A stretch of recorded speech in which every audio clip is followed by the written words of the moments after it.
is manufacturing PV panels. And why this is important for us, it's if we look at the Nigerian energy transition plan, a country requires about $410 billion to achieve complete energy transition. Not only that, for us to bridge the electricity access gap in the country, we required a minimum of $40 billion to achieve that.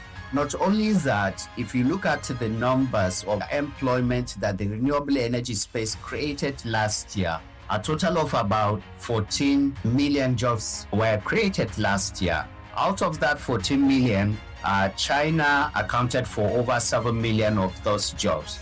And the entire African continent accounted for only 320,000 jobs, where Nigeria, being a country that has the greatest potential for distributed renewable energy, only accounted for not more than 70,000 jobs that have been created. It's now reached to a time that the country has to be deliberate, has to be structured for us to make sure that we use the challenge of electricity access in the country and convert it into opportunities. And people like my brother here, who is the pioneer or the promoter of the LPV company, have taken the bullet and making Nigeria changing this narrative from the challenge to opportunities. The LPV is the first integrated, vertically reintegrated renewable energy service company that has invested in the manufacturing,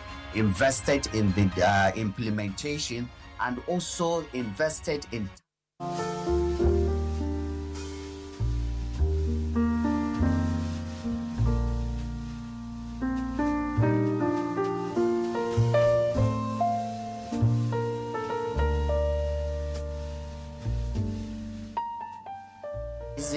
some of this value chain within the country. The question around that we don't have strategic advantage to compete with China is just a myth. We have seen what this company has done. We have seen the total investment that they have done. We have seen that in their product, they have enshrined things that even the products that we import from outside the country, they do not have that. For example, we have seen the barcodes that have been integrated in each panel, which provides information from the time the product, the SKDs or semi knockdown components that are being used to produce the panel up to the manufactured level of the panel.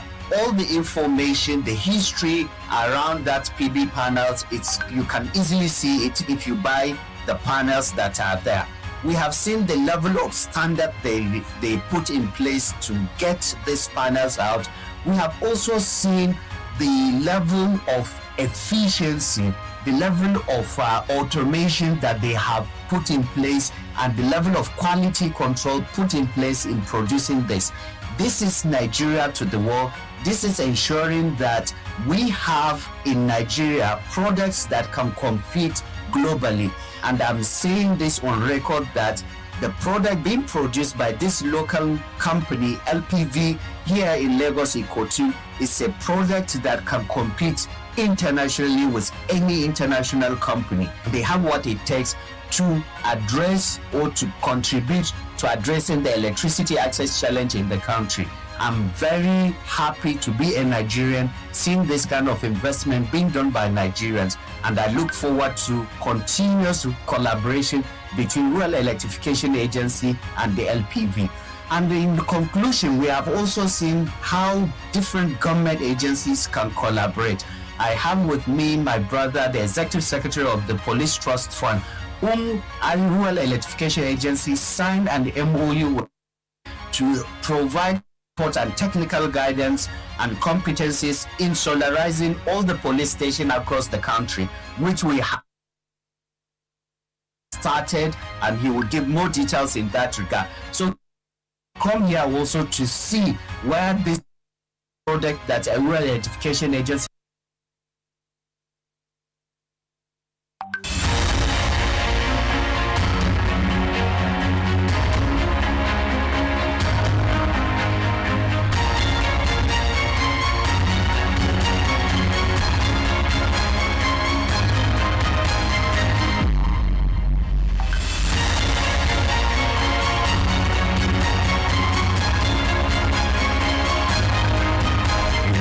visited one of the most efficient Nigerian factory that is manufacturing PV panels. And why this is important for us is if we look at the Nigerian energy transition plan, a country requires about $410 billion to achieve complete energy transition. Not only that, for us to bridge the electricity access gap in the country, we required a minimum of $40 billion to achieve that. Not only that, if you look at the numbers of employment that the renewable energy space created last year, a total of about 14 million jobs were created last year. Out of that 14 million, China accounted for over 7 million of those jobs. And the entire African continent accounted for only 320,000 jobs, where Nigeria, being a country that has the greatest potential for distributed renewable energy, only accounted for not more than 70,000 jobs that have been created. It's now reached to a time that the country has to be deliberate, has to be structured for us to make sure that we use the challenge of electricity access in the country and convert it into opportunities. And people like my brother here, who is the pioneer or the promoter of the LPV company, have taken the bullet and making Nigeria changing this narrative from the challenge to opportunities. The LPV is the first integrated, vertically reintegrated renewable energy service company that has invested in the manufacturing, invested in the implementation, and also invested in talent, building talent pipeline in the country. This is something that the country requires. This is something that is in line with the renewed hope agenda of Mr. President, where we need to enhance the country's gross domestic product by deliberately investing and localizing some of this value chain within the country. The question around that we don't have strategic advantage to compete with the China is just a myth. We have seen what this company has done. We have seen the total investment that they have done. We have seen that in their product, they have enshrined things that even the products that we import from outside the country, they do not have that. For example, we have seen the barcodes that have been integrated in each panel, which provides information from the time the product, the SKDs or semi-knockdown components that are being used to produce the panel, up to the manufactured level of the panel. All the information, the history around that PV panels, you can easily see it if you buy the panels that are there. We have seen the level of standard they put in place to get these panels out. We have also seen the level of efficiency, the level of automation that they have put in place, and the level of quality control put in place in producing this. This is Nigeria to the world. This is ensuring that we have in Nigeria products that can compete globally. And I'm saying this on record that the product being produced by this local company, LPV, here in Lagos, Ikotun, is a product that can compete internationally with any international company. They have what it takes to address or to contribute to addressing the electricity access challenge in the country. I'm very happy to be a Nigerian, seeing this kind of investment being done by Nigerians, and I look forward to continuous collaboration between Rural Electrification Agency and the LPV. And in conclusion, we have also seen how different government agencies can collaborate. I have with me my brother, the Executive Secretary of the Police Trust Fund, whom Rural Electrification Agency signed an MOU with them to provide support and technical guidance and competencies in solarizing all the police stations across the country, which we have started, and he will give more details in that regard. So he has come here also to see where this product that a Rural Electrification Agency will use in this solarization. He has seen the standard, he has seen the quality and the availability of local this local product in country. It's showing the collaboration that is taking place between different government agencies across the federal level. Thank you very much for this opportunity. We want to firstly commend the administration, President Bola Ahmed Tinubu, for its bold steps towards eradicating the energy insufficiency that we've faced in this country over the years. We believe that the policies of this administration have so far helped and encouraged people like ourselves to invest in this space.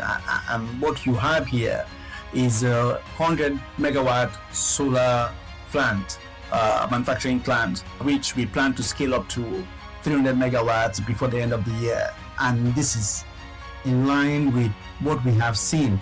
The encouragement we have seen from the government. The government has said that they're going to solarize public infrastructure. This will both reduce the cost of energy and also be speaking to sometimes we speak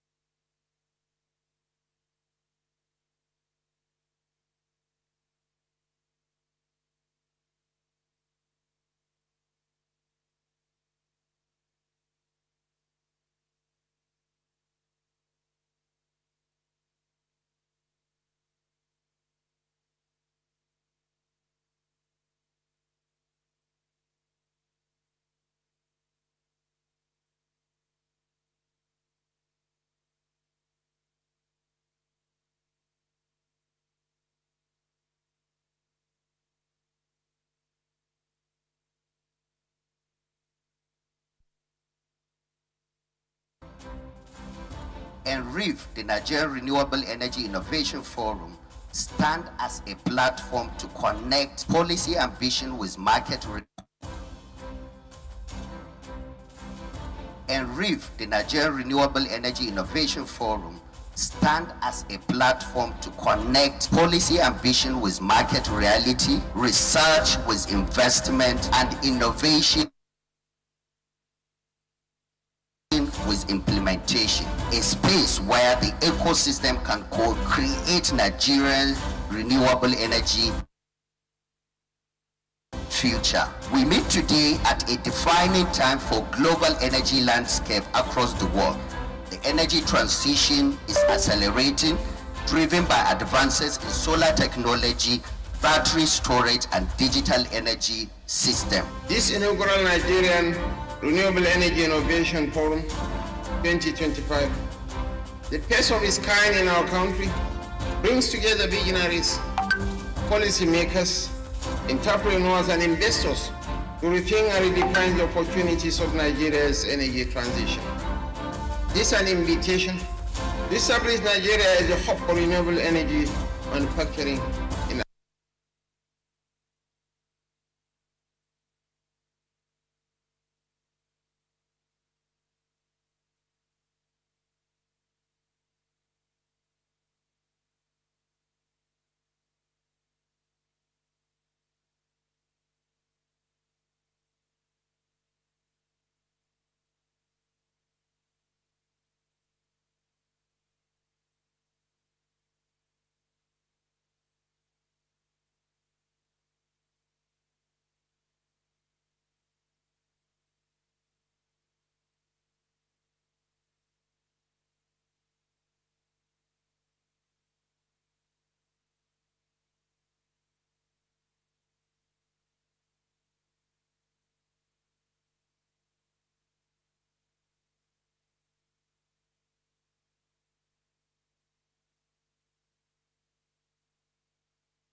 NREIF, the Nigerian Renewable Energy Innovation Forum. NREIF, the Nigerian Renewable Energy Innovation Forum, stand as a platform to connect policy ambition with market reality, research with investment, and innovation with implementation. A space where the ecosystem can co-create Nigeria's renewable energy future. We meet today at a defining time for global energy landscape across the world. The energy transition is accelerating, driven by advances in solar technology, battery storage, and digital energy system. This inaugural Nigerian Renewable Energy Innovation Forum 2025, the first of its kind in our country, brings together visionaries, policymakers, entrepreneurs, and investors to rethink and redefine the opportunities of Nigeria's energy transition. This is an invitation to establish Nigeria as a hub for renewable energy manufacturing in Africa. Nigeria's energy transition presents an investment opportunity of over $410 billion between now and 2060. Of this, more than $23 billion is required to expand energy access and connect the millions of Nigerians who still live in energy poverty. But beyond access lies our grander ambition, which is to deliver a power system capable of 277 gigawatts of total installed capacity by 2060. This ambition demands more than investment. It demands innovation, local capacity, and commitment. Over the next 2 days, Your Excellency, NREIF will host a rich lineup of activities. 1. High-level deal signing to show the commitment and transition from rhetoric to reality.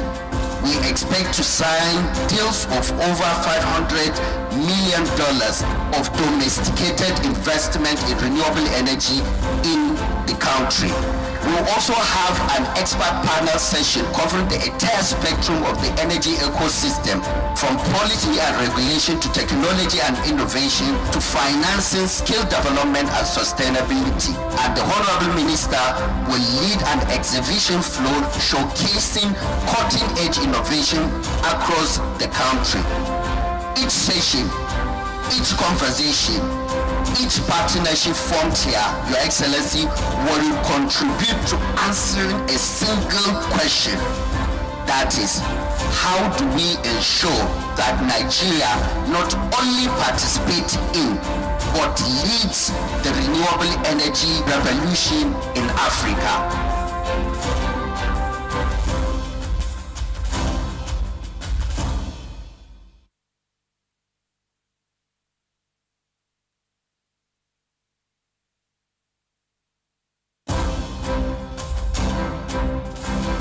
NREIF, the Nigerian Renewable Energy Innovation Forum, stand as a platform to connect policy ambition with market reality, research with investment, and innovation with implementation. A space where the ecosystem can co-create Nigeria's renewable energy future. We meet today at a defining time for global energy landscape across the world. The energy transition is accelerating, driven by advances in solar technology, battery storage, and digital energy system. This inaugural Nigerian Renewable Energy Innovation Forum 2025, the first of its kind in our country, brings together visionaries, policymakers, entrepreneurs, and investors to rethink and redefine the opportunities of Nigeria's energy transition. This is an invitation to establish Nigeria as a hub for renewable energy manufacturing in Africa. Nigeria's energy transition presents an investment opportunity of over $410 billion between now and 2060. Of this, more than $23 billion is required to expand energy access and connect the millions of Nigerians who still live in energy poverty. But beyond access lies our grander ambition, which is to deliver a power system capable of 277 gigawatts of total installed capacity by 2060.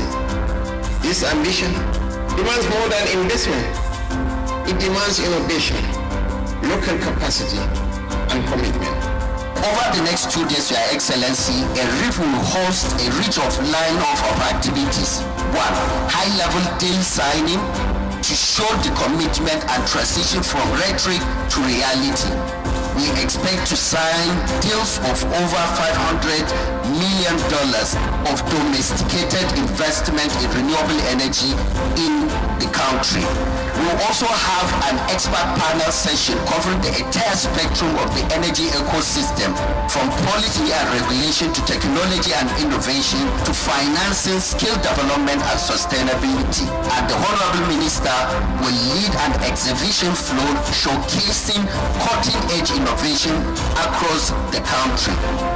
Each session, each conversation, each partnership formed here, Your Excellency, will contribute to answering a single question. That is, how do we ensure that Nigeria not only participates in, but leads the renewable energy revolution in Africa?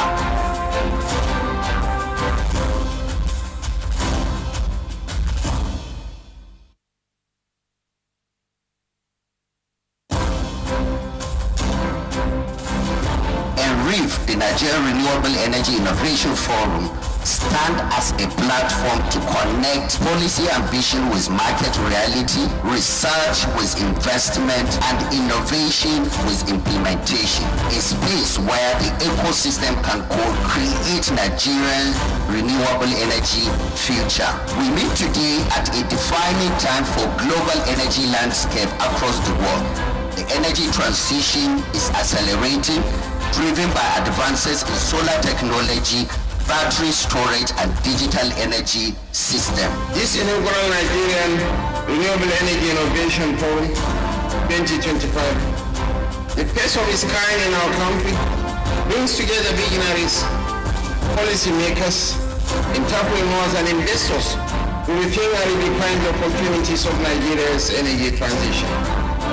This is an invitation to establish Nigeria as a hub for renewable energy manufacturing in Africa. Nigeria's energy transition presents an investment opportunity of over $410 billion between now and 2060. Of this, more than $23 billion is required to expand energy access and connect the millions of Nigerians who still live in energy poverty. But beyond access lies our grander ambition, which is to deliver a power system capable of 277 gigawatts of total installed capacity by 2060. This ambition demands more than investment. It demands innovation, local capacity, and commitment. Over the next 2 days, Your Excellency, NREIF will host a rich line-up of activities. 1. High-level deal signing to show the commitment and transition from rhetoric to reality. We expect to sign deals of over $500 million of domesticated investment in renewable energy in the country. We will also have an expert panel session covering the entire spectrum of the energy ecosystem, from policy and regulation to technology and innovation to financing, skill development and sustainability. And the Honorable Minister will lead an exhibition flow showcasing cutting-edge innovation across the country. Each session, each conversation, each partnership formed here, Your Excellency, will contribute to answering a single question. That is, how do we ensure that Nigeria not only participates in, but leads the renewable energy revolution in Africa?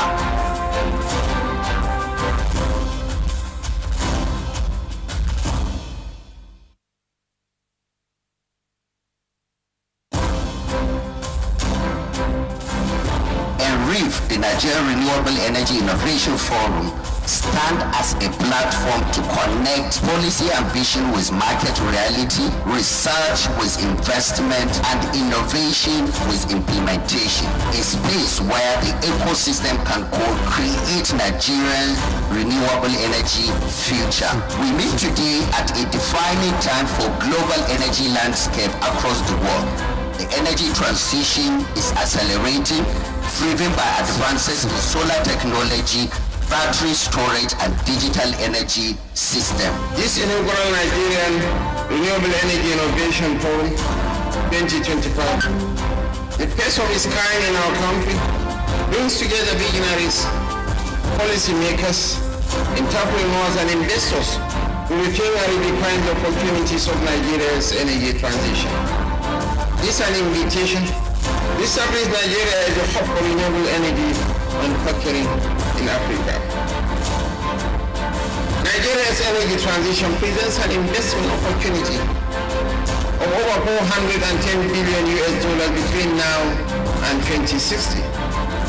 Of this, more than $23 billion is required to expand energy access and connect the millions of Nigerians who still live in energy poverty.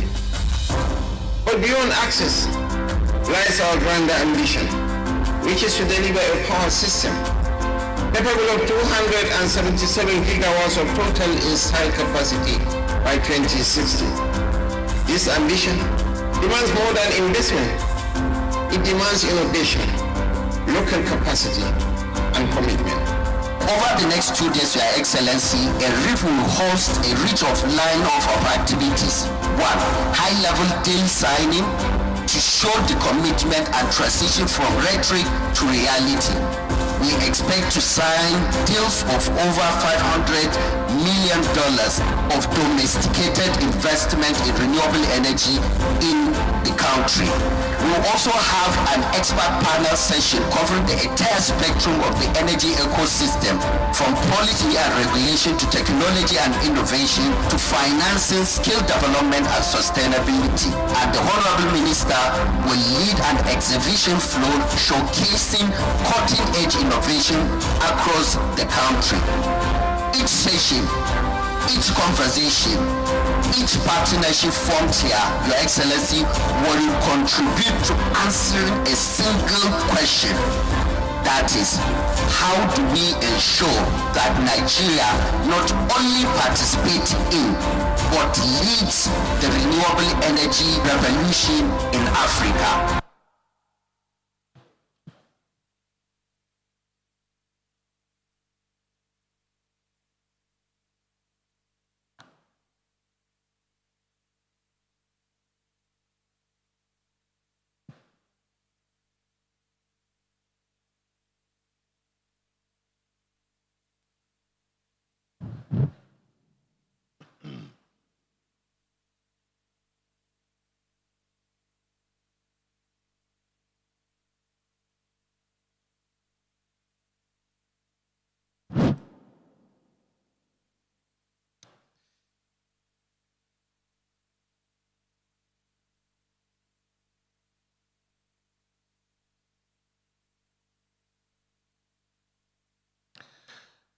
The Managing Director of the NREIF, Executive Directors, distinguished participants,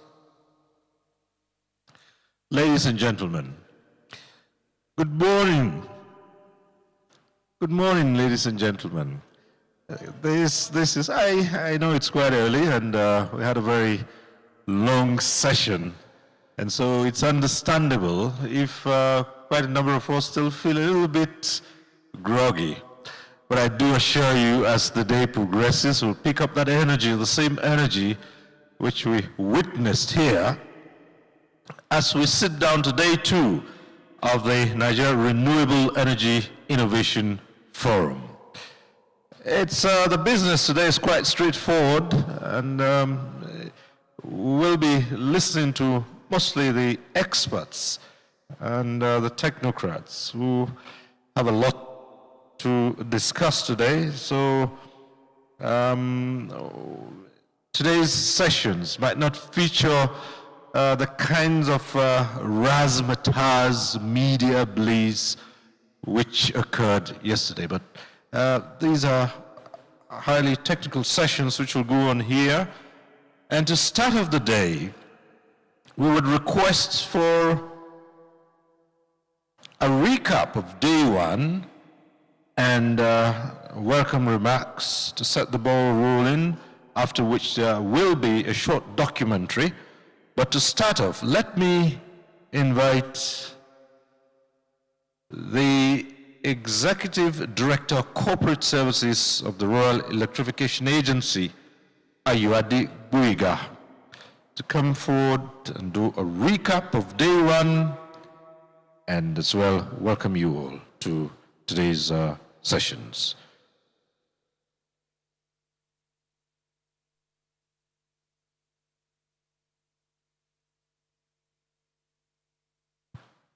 He's within the hall? Yes, there he is. Let's put our hands together for Ayuadi Buiga, Executive Director, Corporate Services of the REA, as he comes forward to do a recap of day one and officially welcome you to day two. Thank you.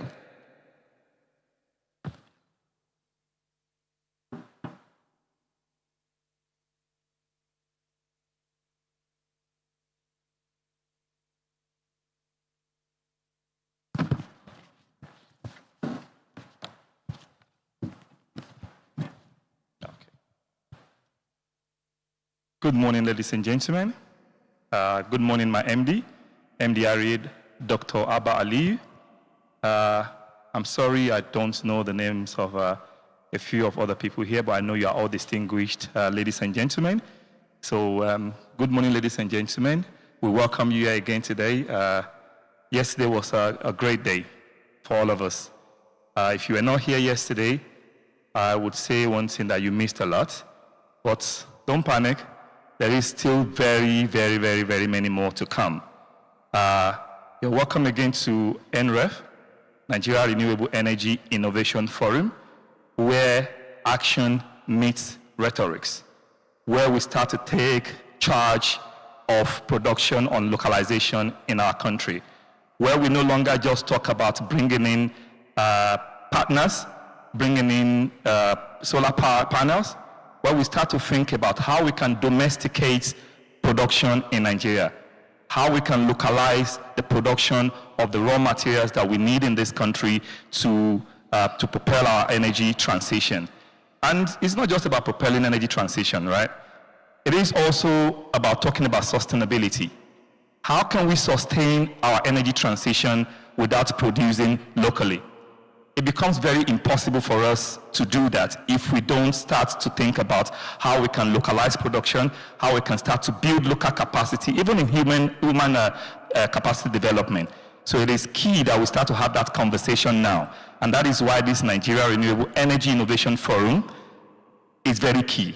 It is very important. So I welcome you again to another day of high opening conversation, deep, introspective conversations that takes us into the future of energy production and energy generation in Nigeria, conversations that look at how we can partner with the private sectors to make sure that we are able to reach our El Dorado.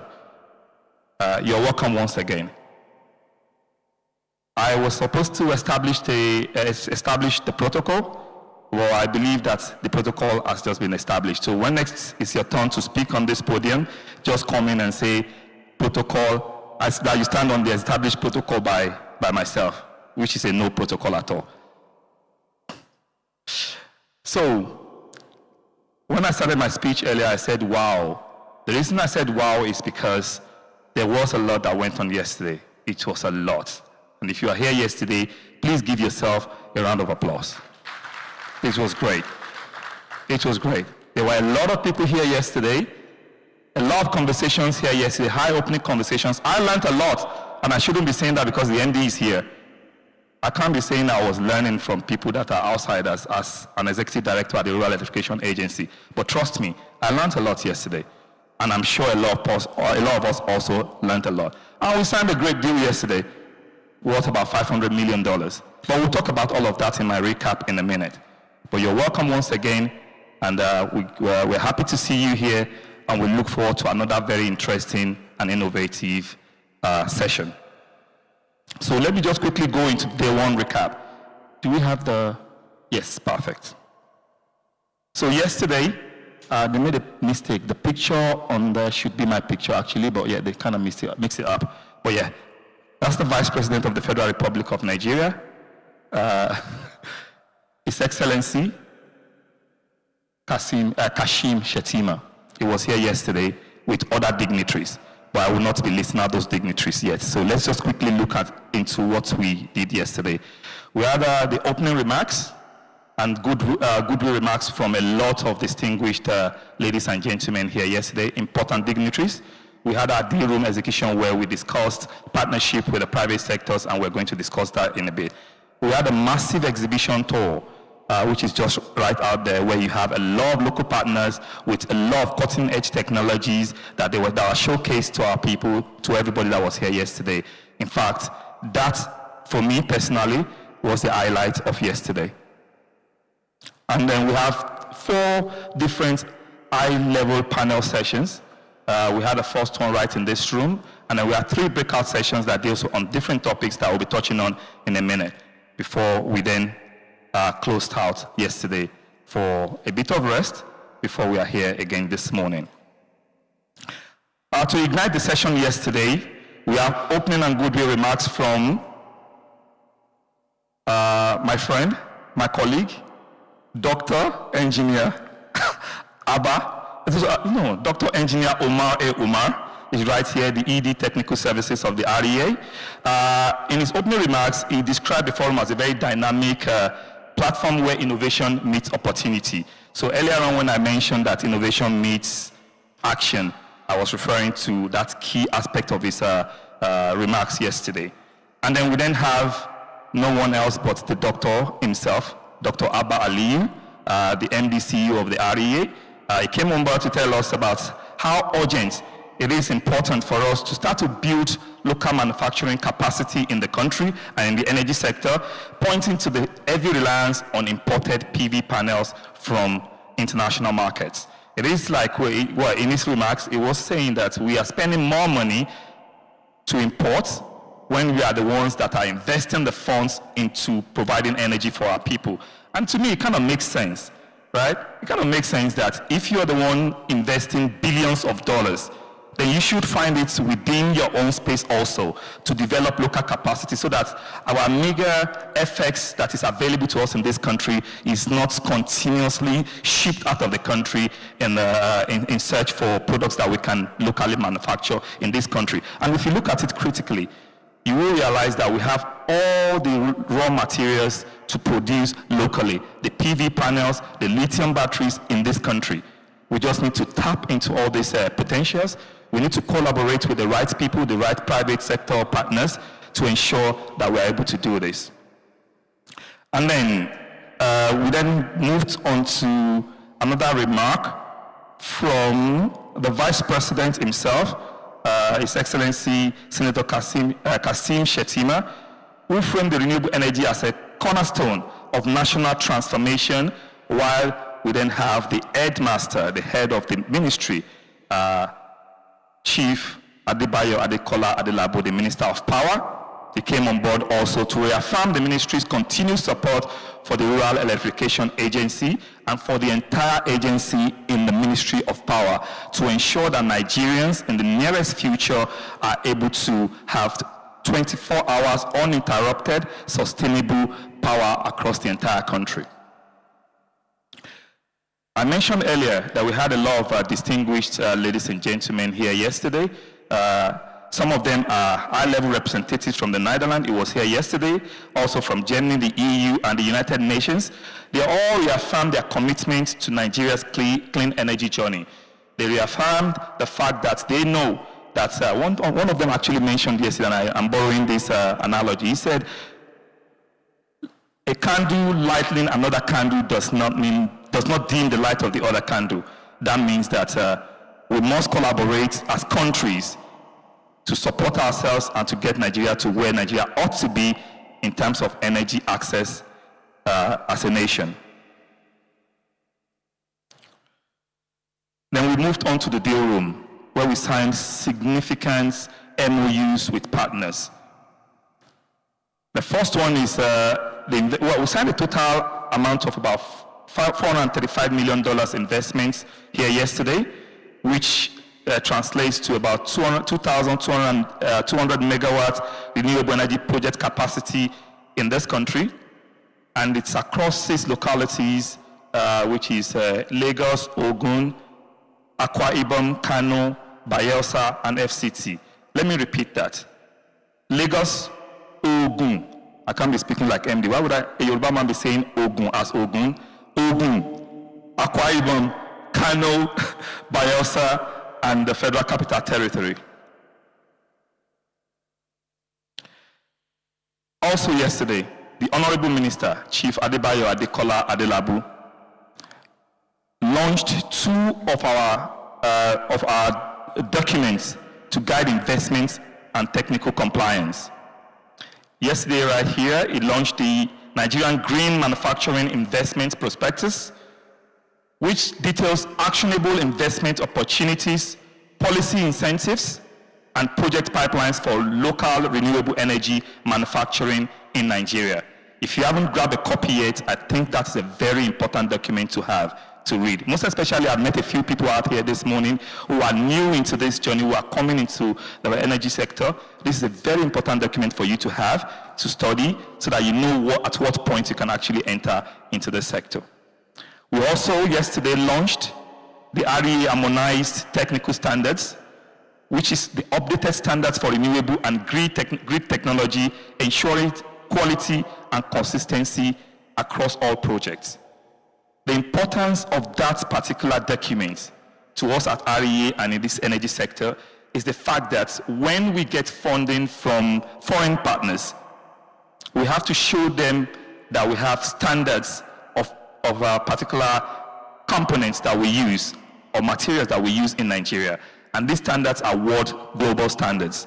We have to be able to show that if you put funds, even to our partners, if you put funds into renewable energy or the Renewable Energy Agency, or not renewable energy, Rural Electrification Agency, the products that you get, the output of that would be top notch. So we standardize all our products. We look at what comes as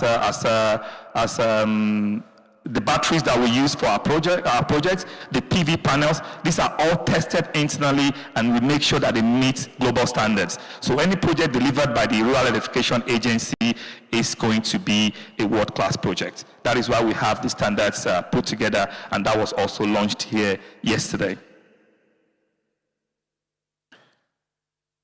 So the key strategic keynote speeches yesterday kind of catalyzed renewables and local manufacturing in Nigeria. We have governors here, representative of governors from different states, including Lagos, Plateau, Akwa Ibom. We have my model governor here from Jigawa. He was here yesterday. We have the Akwa Ibom representative and Nasarawa. We discussed strategies for leveraging local resources and attracting renewable energy investments. We shouldn't be discussing this at this time, but like someone said yesterday, it's better late than never. These resources have been with us for eons. These opportunities have been lying there for us for years as a country without tapping into them. But it is time to start having this conversation. And this is why the REA is bringing to fore this conversation. This forum, I believe we would have another one next year. It will be a yearly kind of a forum where we can continuously discuss opportunities in the country, continuously do a deep dive into the opportunities that are bound in this country to ensure that we are able to reach we are able to bridge our energy access gap in no time. Like we said, like someone else said yesterday again, if you want to get there fast, you walk alone. But if you want to get there really quick, if you want to get there fast, you walk alone. But if you want to get there somehow, you work with others. If you want to go far, then you work with others. We are ready to work with others now, which we should have done in the first place. But it is time for us to work with others, and that is why we are opening this conversation for collaboration with the private sectors and international partners.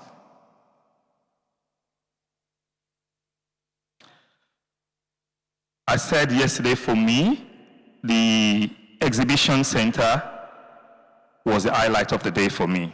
And I'm not lying. I don't know what yours was, but trust me, yesterday it was ingenuity on display. Organizations like Naseni, RS Energy, Cloud Energy, GRB Solar, StarTime Solar, Corebooks, Sunken Energy, Huawei, and the rest of them showcase solutions that are already changing lives, turning the space into a living laboratory. You need to be there, and they're still open today, right? We're still going there today, and then if you have a few minutes, you can go there and see different technologies. There was one particular one yesterday that I've never seen before, and I've been around. Trust me, I've been around. Salt, water, and then you didn't have light. I can't remember the name of that particular company. You just have this box, it's black, and then it has 3 metal things on it. Then you plug it into something. But before you plug it, you pour some salt, you pour some water, and then you plug it and the light will come on. That is special. That is something very special. And it kind of help us to address our energy mix requirements in the country. There are some places you go in some remote areas in this country whereby all they need is just 6 lighting points in the house. They just need to charge their phone, have their lights on, and probably be able to listen to a transistor radio in the rural communities.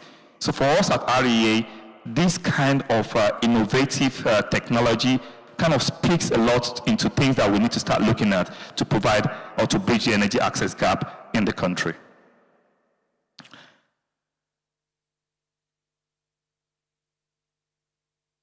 And then we moved on to the panel sessions. The first one we had yesterday was titled Unlocking Opportunities, Private Sector Pathways to Clean Energy Manufacturing in Nigeria. That was moderated by my friend, brother, Chief George Obunaya from FCMB. I actually don't know if I will call you my senior colleague or I am the senior colleague. I worked at FCMB in 2001. I don't know if you were there then. If you were not, so when next you see me, put some respect on my name, sir. He was the moderator of that particular panel.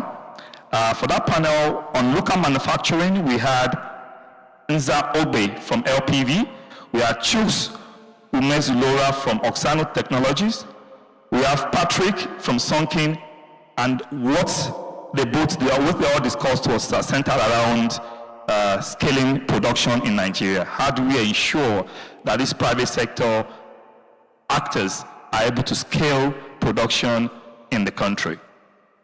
Then the investment and finance aspect of that, we had Caroline Bumobu from Orlan. We also had Lawrence Edeke from Get Investments, and we had they discussed shared funding strategies. So if you are here yesterday as a local partner, I'm sure you must have learned a lot on even how to tap into the investment opportunities both in Nigeria and overseas, and what your investment strategy should be as a local partner, as a local manufacturer. Then creating enabling environments. We had Princess Zara Mustafa Haudu from PEDEC. He addressed regulatory support for businesses so that you know that the government is not just leaving you to your own. They are supporting you and ensuring that the right policies are being formulated when due to enable your businesses. Then we had 3 other breakout sessions. The first one had to do with policy and potential, and then you had the second one that talked to data and investment, while the third one is talked to standalone solar impact yesterday. We had the closing remarks by Honorable Doris Uber, the Executive Director for Rural Electrification Funding at the Rural Electrification Agency. That was yesterday. Today, we look forward to another great session. We look forward to a session that will be more eye-opening for us. We look forward to another session that will enable us to collaborate with more people, more private partners. We look forward to another session that will be educative. We look forward to another session that will help chart the way for a sustainable energy bridging, energy access bridging for Nigeria as a country. Thank you, and I welcome you all to this event. Thank you.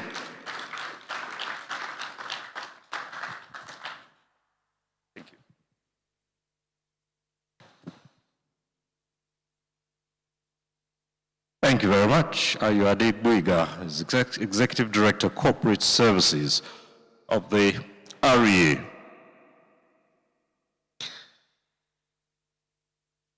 There is a short documentary which highlights local solar assembly and manufacturing lines, lithium processing, inverter, cable factories, fabrication shops, also spotlighting workers and communities benefiting.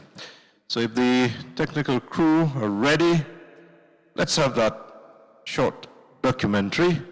We ask you to sit back and watch. Technical crew.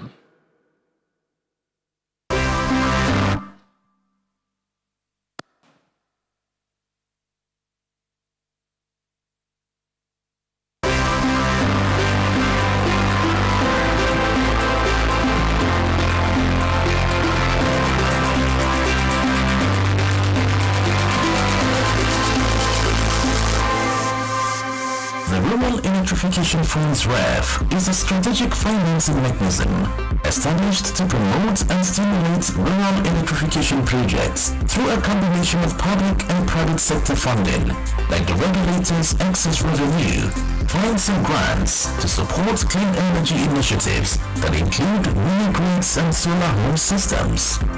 The core mission of REIF is to electrify rural communities, particularly those without adequate access, to foster development and improve socio-economic well-being. In terms of funding, in the entire history of Nigeria, there was never a time where funding has come through the renewable space in the country, like what we are witnessing under the leadership of President Bola Tinubu. Leveraging public-private sector innovation and investment, the Rural Electrification Fund has been able to deliver sustainable energy solutions, ensuring projects are successful and long-lasting. Through Rural Electrification Fund, REA has been able to deliver high-impact, cost-effective clean energy through various initiatives that include REF Calls, IMAS Project, Energizing Economy Initiative, UNDP DSO, UNIDO GSIP. Rural Electrification Fund, known as the REF Department, is a department in REA that is equipped to increase access to energy in rural communities, especially as it is enshrined in the Electricity Act of 2023. We do that by making sure that the communities in the rural communities are de-risked and ready for investment, because most of our investments will partner with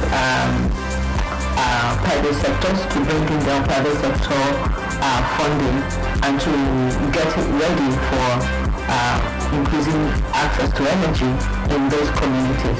The success stories recorded through these programs include 124 mini-grids, 25,580 solar home systems, over 18,013 micro, small and medium enterprises powered. Almost 6 billion naira is the value of investments brought in through the program. Carbon emission reduction of 91,720 and over 26,000 job opportunities created, bringing development to markets and communities. This one changed life very well, because now we can see brightly. Before, everywhere, only shop will be bright, then outside the environment is very dark. Now everywhere, the room compound is very bright. This, I'm using this solar light. It's very cool. So my body will work compared to when I was using a generator. Because I know that it's not in the day. investment but at least 3,000 naira buying this. But now that I'm using this solar, 3,000 naira may serve me for 1 week. We don't just go to community and power them. We rely on data. So the data, and that is why we give a lot of emphasis on that national electrification strategy and implementation plan. We need to know the community. We need to know the needs of that community so that we don't just go and put infrastructure that is undersized or oversized. The Rural Electrification Fund's REF e-Heart, spearheaded by Executive Director REF, Engineer Doris Ugo, refers to Nigeria's electrification agencies REA, energizing healthcare, energizing education, energizing agriculture, energizing rural communities, and energizing transportation e-Heart via e-mobility program is an initiative meant to bring sustainable renewable energy solutions to rural communities, improving access and services in these key sectors. The e-Heart program utilizes off-grid solutions like mini-grids and solar home systems to enhance socio-economic development and provide energy access to unserved and underserved areas of Nigeria. The e-Heart program is leveraging on State's Marching Program, a collaborative initiative involving the national government, sub-national governments and private developers to energize these key sectors of health, education, agriculture, rural communities and transportation via e-mobility in 36 states of the Federation and FCT. There are 5 components that really close this gap, that is the health sector, education, agri, the rural communities itself, and transportation via e-mobility. And that's why we have that acronym, E-HAT, E being the energy driving these other 5 components. So for every community that will benefit from the E-HAT is there to ensure the primary healthcare centers is energized, making it possible for them to have better healthcare delivery. The education, primary school, secondary school, or tertiary that is in any benefiting community also will be energized. Agri sector is not left out. We will be ensuring that the farmers have tools, have what they need to before harvest and post-harvest. The community in general power their homes, power their SMEs, increase jobs, giving them access to more amenities to unlock their potentials and increase the rural economy in general. E-transportation is better. So you'll be having electric vehicles, we'll be having EV stations to charge these electric vehicles, electric tricycles, and also even charging kiosks that will be present in every community. So it is an all-encompassing project, a one-stop shop. The e-Heart initiative in total plans to electrify over 3,700 communities across Nigeria. The first phase will provide uninterrupted power supply to 25 communities in each of Nigeria's 36 states and the Federal Capital Territory FCT. Consequently, primary healthcare centers will be powered. Lights will be provided in schools. Solar-powered irrigation pumps to boost agricultural productivity in communities will be deployed, as well as provision of solar-powered tricycles and charging stations for transportation. Going to communities and solving the problem around rural electrification, electrifying health infrastructure, electrifying transportation using e-mobility and so on. So that e-Heart project is also a project that we designed in collaboration with the state to be implemented with the subnational. e-Heart aligns with the REA's core objective of developing a decentralized off-grid electrification strategy that complements the national grid. The public-private partnership model leverages the private sector's resources and expertise to ensure long-term sustainability. We are running a generator with this, we spend close to 20,000 naira before we can do a meaningful job at the cost of every day. In this solar power, we can spend 5,000 naira, 6,000 naira, and we are covered for that. So this solar power is a very great improvement for the community. Projects funded by the REIF have provided electricity to communities, enabling economic activity and improving the quality of life for households and businesses. Through public-private partnerships, the fund has successfully facilitated projects such as a solar mini-grid in Kaswan-Magani, Kaduna State, which powers over 500 shops. The fund's work is aligned with Nigeria's national electrification goals and energy transition plans, including providing electricity to millions of Nigerians. All these are tied to Mr. President's agenda of providing power for all. And that is in mind President Bola Ahmed Tinubu's agenda, and no community should be left behind.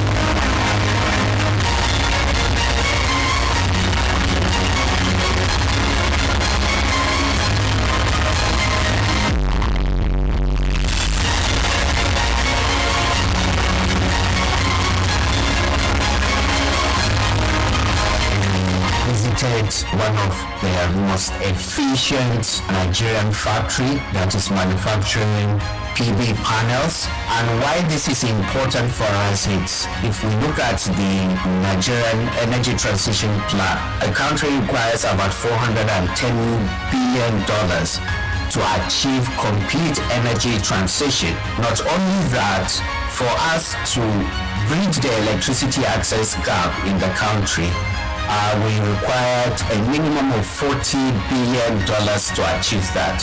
Not only that, if you look at the numbers of employment that the renewable energy space created last year, a total of about 14 million jobs were created last year. Out of that 14 million, China accounted for over 7 million of those jobs. And the entire African continent accounted for only 320,000 jobs, where Nigeria, being a country that has the greatest potential for distributed renewable energy, only accounted for not more than 70,000 jobs that have been created. It's now reached to a time that the country has to be deliberate, has to be structured for us to make sure that we use the challenge of electricity access in the country and convert it into opportunities. And people like my brother here, who is the pioneer or the promoter of the LPV company, have taken the bullet and making Nigeria changing this narrative from the challenge to opportunities. The NPV is the first integrated, vertically integrated renewable energy service company that has invested in the manufacturing, invested in the implementation, and also invested in talent, building talent pipeline in the country. This is something that the country requires. This is something that is in line with the renewed hope agenda of Mr. President, where we need to enhance the country's gross domestic product by deliberately investing and localizing some of this value chain within the country. The question around that we don't have strategic advantage to compete with China is just a myth. We have seen what this company has done. We have seen the total investment that they have done. We have seen that in their product they have enshrined things that even the products that we import from outside the country, they do not have that. For example, we have seen the barcodes that have been integrated in each panel, which provides information from the time the product, the SKDs or semi-knockdown components that are being used to produce the panel, up to the manufactured level of the panel. All the information, the history around that PV panels, you can easily see it if you buy the panels that are there. We have seen the level of standard they put in place to get these panels out. We have also seen the level of efficiency, the level of automation that they have put in place, and the level of quality control put in place in producing this. This is Nigeria to the world. This is ensuring that we have in Nigeria products that can compete globally. And I'm saying this on record that the product being produced by this local company, LPV, here in Lagos, Ikoti, is a product that can compete internationally with any international company. They have what it takes to address or to contribute to addressing the electricity access challenge in the country. I'm very happy to be a Nigerian, seeing this kind of investment being done by Nigerians, and I look forward to continuous collaboration between Rural Electrification Agency and the LPV. And in conclusion, we have also seen how different government agencies can collaborate.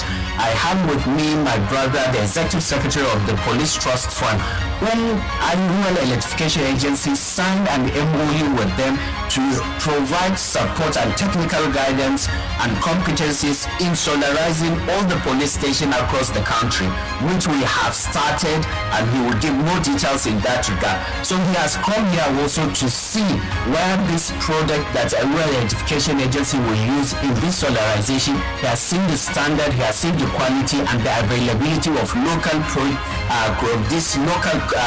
product in country. It's showing the collaboration that is taking place between different government agencies across the federal level. Thank you very much for this opportunity. We want to firstly commend the administration, President Tinubu, for its bold steps towards eradicating the energy insufficiency that we've faced in this country over the years. We believe that the policies of this administration have so far helped and encouraged people like ourselves to invest in this space. And what you have here is a 100 megawatt solar plant, manufacturing plant, which we plan to scale up to 300 megawatts before the end of the year. And this is in line with what we have seen. The encouragement we've seen from the government has said that they're going to solarize public infrastructure. This would both reduce the cost of energy and also speaking to sometimes we speak about the cost of energy and we forget the fact that there's the aspect of clean energy. We come from a background of oil and gas, so we know where the challenges are in terms of pollution, and part of the reason for why we set up this factory was to fill in that gap and ensure that we are contributing our own little quota towards ensuring that we have clean energy reaching out to everyone in the community. Thank you very much.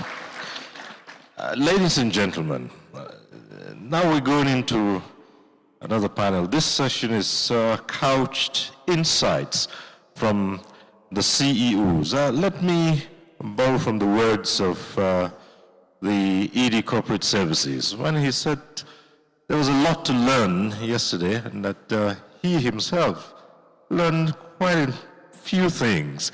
I like to say that goes for almost everyone who was here yesterday.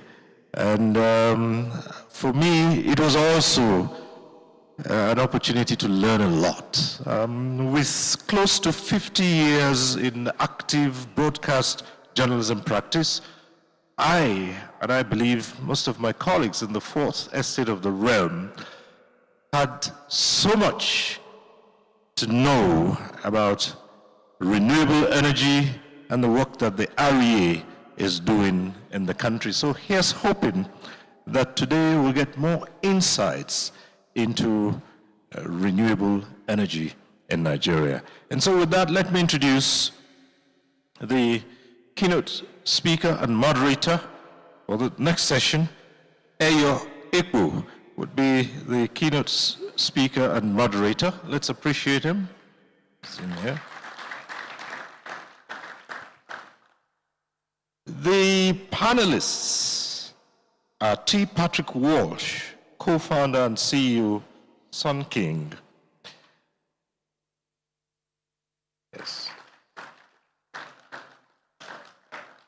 Nzam Ogbe, Chairman LPV Technologies. We also have Femi Adeyemo, co-founder and CEO, Energy.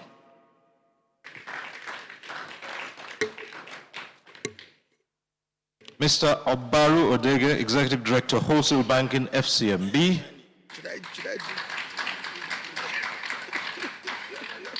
And James Tang, President of Huawei Digital Power Sub-Saharan Africa.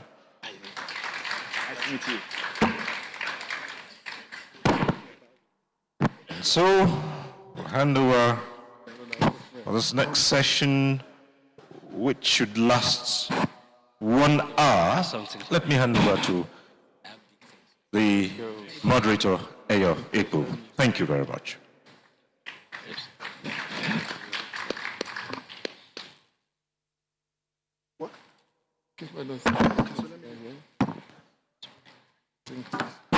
Patrick is there. Good morning, ladies and gentlemen. I'm looking at the front row, and I think I can safely say all protocols observed. It's my pleasure to be here. My name is Ayo Eko, like I said, but I'm not a CEO, so I'm not going to deliver any keynotes to you. I'll leave the CEOs to do all the talking.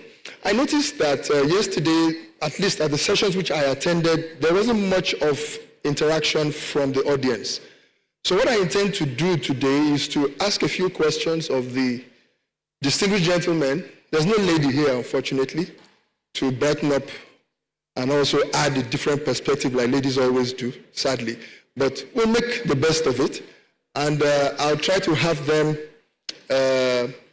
answer a few questions and invite the audience to take the opportunity. It's not every day you have 4 CEOs and senior executives, C-suite executives sitting in front of you and giving you the opportunity to tap from their knowledge, their experience over the years. So, to the point, I will just start by having each of the gentlemen sitting down here say something about themselves in exactly 90 seconds about what it is they've done in the space, what the experiences that they've had, by way of introduction. So, beginning with James. Sorry, can you repeat the question? Just say something about yourself and your business. Yes, what you've done in Nigeria in about 90 seconds. Okay. Actually, I shortly introduce myself. My name is James Tang. I joined Huawei actually 20 years ago after graduation. I worked in the China region for 12 years and Huawei Europe region for 8 years. I just moved to Sub-Saharan region 3 months ago. So currently I'm in charge of Sub-Sahara Huawei digital power business. Actually for digital power business, actually we have around 4 segments. The first segment actually is PV plus battery segment, which we deploy smart inverter and battery storage. Second segment, actually we provide a ultra-fast charging network, which actually currently fast deploy in China. But we also see a lot of POC site in Africa. The third segment is we call data center facility, like UPS, outdoor and indoor power port. And the last segment actually is side power. We work together with our telco business to provide side power to 4G and 5G network. Yeah, thank you very much. Mr. Gunnar. Okay, good morning. I'm actually representing Obaru. My name is George Obonaya. I'm Senior Vice President, Managing Business Banking Division at FCMB. Business banking covers basically the SME and all the impact sectors, including climate finance, women in business, health and education. As a bank, we have a very simple and passionate mission, which is to foster growth in the community that we serve. And at the heart of what we do is things that drive national development within the community that we serve.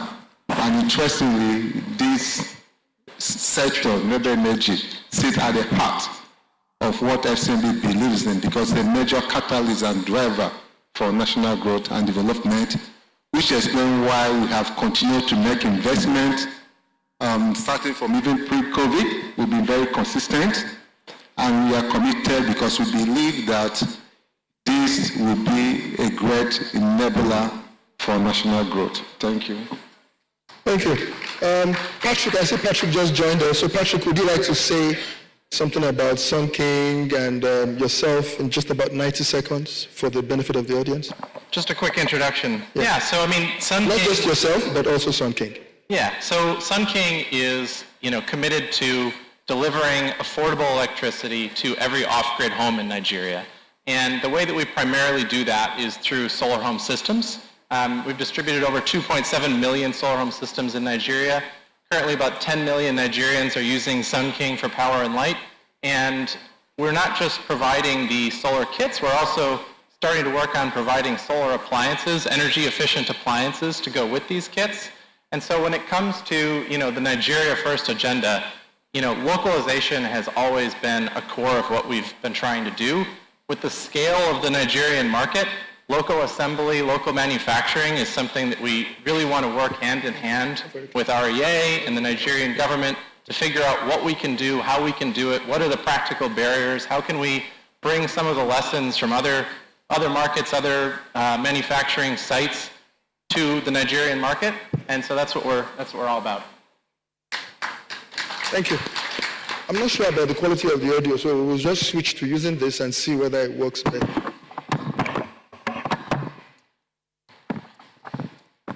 All right, good morning. Yeah, go ahead. Yeah, thank you. My name is Femi Adeyemo. I spent about 10 years of my professional life in telecoms, and that saw me building telecom towers across the country in the early 2000s. And that experience and the impact that I saw how Nigeria moved from just a few 100,000 landlines to mobile telecoms informed setting up Energy. So set up Energy about 12 years ago now, and likely what we've done over the years is, I would say that apart from utility scale, over the last 12 years, we've touched every of the value chain from Pico solar system in the village in Kaduna to deploying hundreds of kilowatts to hospitals or hotels across the country. And largely, we focus on ensuring that whatever products that we touch, it's very reliable and sustainable, so that we don't have issues where down the line, Nigerians are suffering or they are having to go back to where they came from, which was diesel and petrol generators. So in short, we largely target energy reliability and providing solutions to homes and SMEs across the country to switch from petrol or diesel to solar. Thank you. Thank you. Thank you very much. My name is Nzan Obe, and I'm Group CEO at Levin Energy Group, which is a diversified energy solutions company. We have interest in trading, which is where we started off from. In engineering services, we have a very strong drilling division, which is drilled as far as the Chad Basin. We also have an upstream division. We set off on this journey into the renewable space in 2019, partly as a bid to tick the ESG and transition energy box, but also partly to pay for our sins for having soiled the earth all of these years. My daughters always tell me that they hate what I do because I pollute the earth, and I'm like, that pays your fees. But they love this side of the business in the sense that this is clean energy, and we're hoping that we can add our own little bit to the whole energy transition space in Nigeria. Thank you. Right. So thank you. So with that brief introduction, ask a few questions. This is the way I'd like to run this. Ask a few questions and then have the audience also converse with them, ask questions, make comments, hopefully short, and then they will respond. And then we'll round up with one question which I'll ask all of them to answer from different perspectives. I hope that works out for all of us. Let me make some full disclosures here. The gentleman sitting to my left is a very good friend of mine. His name is Nzanobe, like you said. We've known each other for a very long time. We're both in the Cross River State Executive Council between 2007 and 2011, right? With Leah Lumoke. So if I express any bias towards him, you need to understand where that is coming from, right? Okay, quick question. So I'll start with you, Nzan. And the thing which I'd like to pursue with you is the one about imports, competing with imports, and scaling up our domestic manufacturing value chain. So the question I'd ask is, as a manufacturer, a Nigerian manufacturer, you faced price competition from Asia. So which part of the value chain, raw materials, labor, components, and component inputs, do you think needs the earliest government intervention to close what is very clearly identifiable competitiveness gap between ourselves here in Nigeria, or even in Africa, and the Asian side? Thank you very much, Ayo, and thanks for the full disclosure. Yesterday, Ogbonaya gave me the tough task of one thing that would solve the problems of manufacturers, which I said was an impossible task, and I did mention then that it would be policy and legislation. Ayo has been more generous and has asked what it is that we would do or we require from government to ensure that we become more competitive. I think that the first thing is to recognize that the Chinese government have been very deliberate. China is centuries old, so to speak, and they've been very deliberate about their policies and about how they go about supporting businesses from their country to go into other markets and to take up advantages in different places. And that's where we as Nigerians need, and the government in Nigeria needs to start the conversation from. And that support can come in a few ways. As you stated, I think that when we look at it critically, a big place to start from, okay, because the biggest challenge here is pricing. We are importing maybe 80%, 90% of our components from China, Vietnam, different places in the world.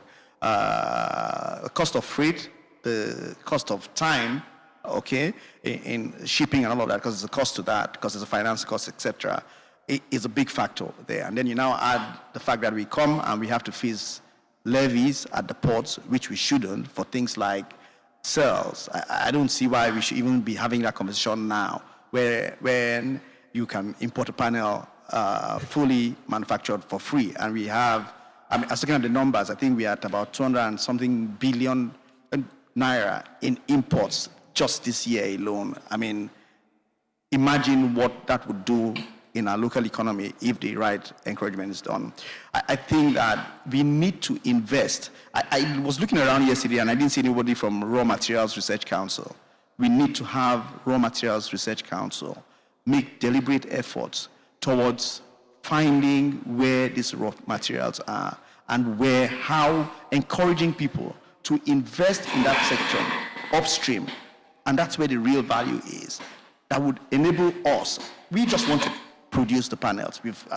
Thankfully, my plant was shown on the screen. It's world class. It could compete with any factory anywhere in the world. My OEM is European, and our standards are European. So the question of standards doesn't even arise. Our panels are going into places outside of Nigeria. So we need that encouragement from government to see what are the incentives that you can give to would-be investors that would go and mine, whether it's lithium, whether it's whatever it is. I mean, things as basic as packaging. It's still cheaper for me to bring from China than to package locally.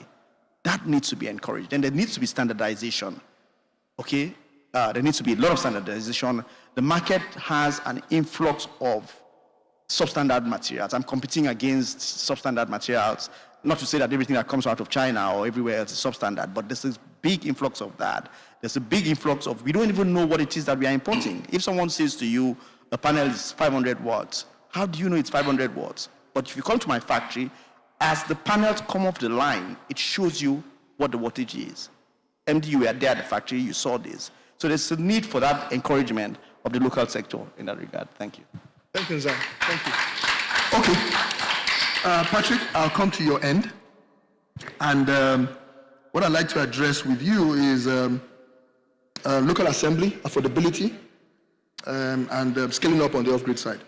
So, I wouldn't be a lawyer if I didn't make a reference to the Electricity Act. So I'll try and be a good lawyer. And Patrick, I'll ask you this question. So Sun King operates at a massive scale, and you do operate at a massive scale in the off-grid space. Section 63 and 230. 63 talks about licensing, and 230 talks about the transition from federal regulation to state regulation. And reading those two sections combined, I'm not making a lawyer today, states can now regulate standalone systems. So basically, states can now regulate whatever electricity business goes on within their territories. Do you see this creating an enabling environment for you to localize assembly and distribution links closer to your markets? And if so, how would you go about it? I think maybe we should use this. It's a lot more efficient. Thanks. So, we at Sun King are involved in the product development, the design, the engineering of these products. We do the distribution, we do the installation of the products, and we do the financing. So we make sure that people can pay for a solar product over a year, 18 months. Those are the three main components of what we do at Sun King: design, distribution, and financing. Manufacturing is actually not something, the actual raw materials or the final assembly of these products is not something that we've done in-house historically. We've always cooperated with partners to handle the manufacturing of these products. So the whole regime of not just local assembly, but assembly itself is a new thing for Sun King. It's something we've only started to work on in the last couple of years. We first have worked on it in Kenya, where we've started localizing some of the assembly of energy efficient appliances. But I think when it comes to the distribution of regulation, that generally can be a challenge, right? Because if we have different regulations to comply with in different jurisdictions, whether it's different countries or different states, that can be a barrier to efficient operations at scale, whether it comes in the form of product design regulation, whether it comes in the form of regulations around distribution, or in this case, whether it comes in terms of the actual assembly or the manufacturing of these products. So I think one thing that very early on in the off-grid solar industry that multilateral institutions across the world worked on very successfully was streamlining and unifying the regulations around quality and specification of solar products. That was one of the things that allowed off-grid solar to scale. Getting a global framework, not just a national framework, but a global framework for how these products are specified, the watts, the amps, all of the technical details. If those things are specified at a hyper-local level, it's going to be much more difficult to achieve the scale required for efficiency. Having said that, if there are very specific local needs, we should focus on those, right? And so whether that's a technical issue or whether it's simply a national decision to localize assembly, then that's something that Sun King wants to work on. Ultimately, Sun King actually grew out of a nonprofit organization. We didn't start as a goal of how do we make money distributing things or manufacturing things. It grew out of an organization that was simply trying to provide electricity for people that didn't, access to energy, access to light for people that didn't have it. A completely nonprofit organization. And we said, look, actually the fastest way to solve this problem is not through a nonprofit, it's through a commercial enterprise that can attract large-scale commercial capital and scale. And so our hearts are just in how can we solve this problem? And our hearts are with the people. And if Nigeria makes a decision that they want to localize assembly, or Kenya makes a decision that they want to localize assembly, we're here for that. If a state makes a decision that they need a specific specification or a regulation to comply with, we want to work together on that and figure out what is the right thing for that locality and for those people. Okay. Thank you. I think I'll just point out, given what it is you've said, that we spent a bit of time yesterday with the minister launching these standards around interconnection of mini-grids, right? So I think the message here, perhaps for the REA, is maybe there's some work that can be done working with states also around standardizing quality regulations. Just taking that a little one step further. So that's a lesson perhaps from what Patrick has just said. George, I will come to you since you are in the center. Maybe you should be the center of attraction now. Financing creditworthiness of renewable manufacturers. That's what I'd like to talk about.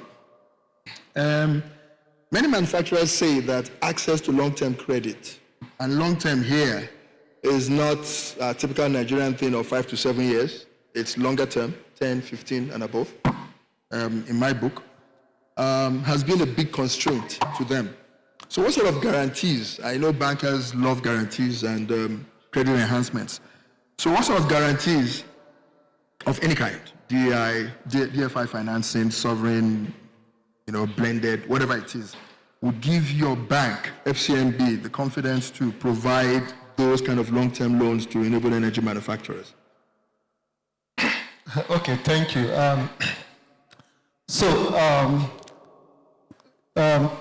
In the last few years, there has been a lot of improvement in the financial servicing industry. So most banks have a holding company, they have the bank, and then they have the asset management as well.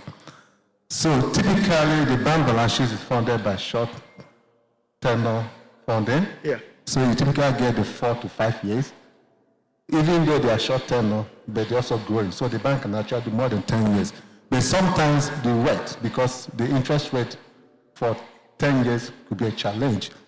But there's something that we did as a bank last year. We launched a 100 billion naira debt fund.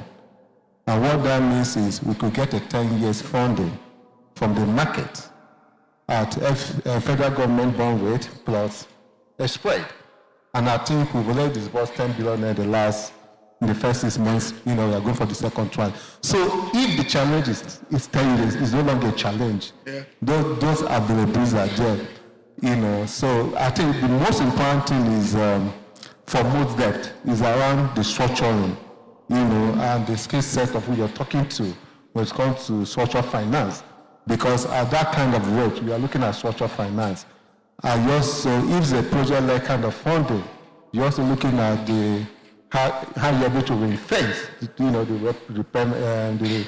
payment sources, So I don't think the tenor is a big challenge now, because there are vehicles that you can use to get those kind of funding. Okay, thank you. Femi, so we come to you now, and what I'd like to is talking about reliability, certification, and how we can best de-risk local manufacturing. So the question I'll ask is, look, you guys are known for the reliability of your systems, right? That's energy. And so what international quality standards do you think you would consider as non-negotiable for any Nigerian-made components that would be that you'd be utilizing? Okay, thank you. Great question. So if we take solar panels, for instance, there are a few IEC certifications that are important to us. Important to me as a person because of, again, my background that I've shared. And we are also privileged to have investors that have critical eyes for this thing. So, for instance, performance. So I think that's probably IEC maybe 61730. So they have a few of those certifications that are very specific. I'm sure people in the room will be aware that there are panels, like Mzan mentioned, coming from likely China, where people are more or less just removing the labels and putting another label. A panel that is meant to be 400 watts changing the label and just labeling it 500. So like Nzan mentioned, there are tests that you can do that if you have the technical know-how, you will know that that is not it. So the high EC certifications covers that. We have deployment in coastal areas. That's probably 701, 622, 701. So that's another IEC certification that specifically tests for, will this solar panel last if you install in coastal areas? So there are different ones like that. And I think if you want to zero it, TUV certifications, I mean, Oxano is in the room. Those were one of the things that we ensure before we started, dealing on a bigger scale to ensure that they are able to get, because even if Femi Adeyemo wants it, I have investors that I report to. There is corporate governance. So those are things that are very important. So that's on the solar panel. Battery. We've seen a lot of batteries, again, coming to the country. And, if you even go online, you will see a few videos where installers, Nigerians, have tested batteries, a 10 kilowatt hour, some guys with orange and white color will probably put 15 kilowatt hour on a 10 kilowatt hour solution. So those certifications are important, but beyond the certifications, because unfortunately, we have a lot of these products finding their way into the country. So what we've done as a company is, we have a brand to protect, so there is no equipment that we put our brand name on it that we don't know what is inside. For instance, we deploy lithium batteries, where the cells are. So back to certifications. There are certifications for the cells inside the batteries. There are certifications for testing the batteries itself, nail penetration. In recent time we had, some fire issues, and unfortunately we heard, it started from the inverter room. What happened there? So certification is very, very important. And as a business, one step that we've now taken, given that we've been around, historically we've done business to consumer, go straight to the end users. But given the expensive school fees that we've paid and all of the learnings that we've done in the industry and a lot of people that we've trained that are now managers in other organizations, what we are also now doing is to more or less even do more of B2B. So with that reliability that we have been known for more than 10 years, we are also now partnering with the industry, whereby we don't even need to deal with the end user again. Either it is new companies that can come to us and partner to ensure reliability. You're talking about self-regulation, absolutely. Thank you. Thank you very much. Thank you. So the opportunity there, if I've been a regulator before, and if you don't self-regulate and self-regulate with focus, with integrity, the government will do it for you, probably more expensively. So the point you're making there is maybe, again, with NREIF, but forming some sort of association, organization that also sets standards and enforces those standards amongst yourselves very, very firmly. Maybe that's the lesson from what you're saying. And now I'll come to Huawei. What I'd like to address with Michael, you said? Michael? James, I'm sorry. Forgive me. I'm really sorry about that. James. With James, it's obviously technology transfer, right? Localization and the perception that your company has of the Nigerian market. So we don't have more time, and I have two questions. I'm not sure which one to ask. Do you think Nigeria could become Huawei's regional hub for sub-Saharan Africa? Manufacturing hub in renewables? And if so, what would it take from a policy, infrastructure, investment, incentive point of view to make this happen? That's the question for you. What would it take? I use this one, or? You want to use this? Yeah, okay. Yeah. Thank you for the question. I think it's a very important question. So actually, around 30 years ago, our founder had one sentence I still remember. The resources will be exhausted, but only culture will last. So we share the same view for the renewable energy. and also talent development for this country. So we see big opportunities that for Nigeria will be the strategic hub for the region. And what Huawei do actually during the years is definitely to focus on the talent development and the innovation sharing for this country. So take a few examples firstly, we work together with all the universities across the country.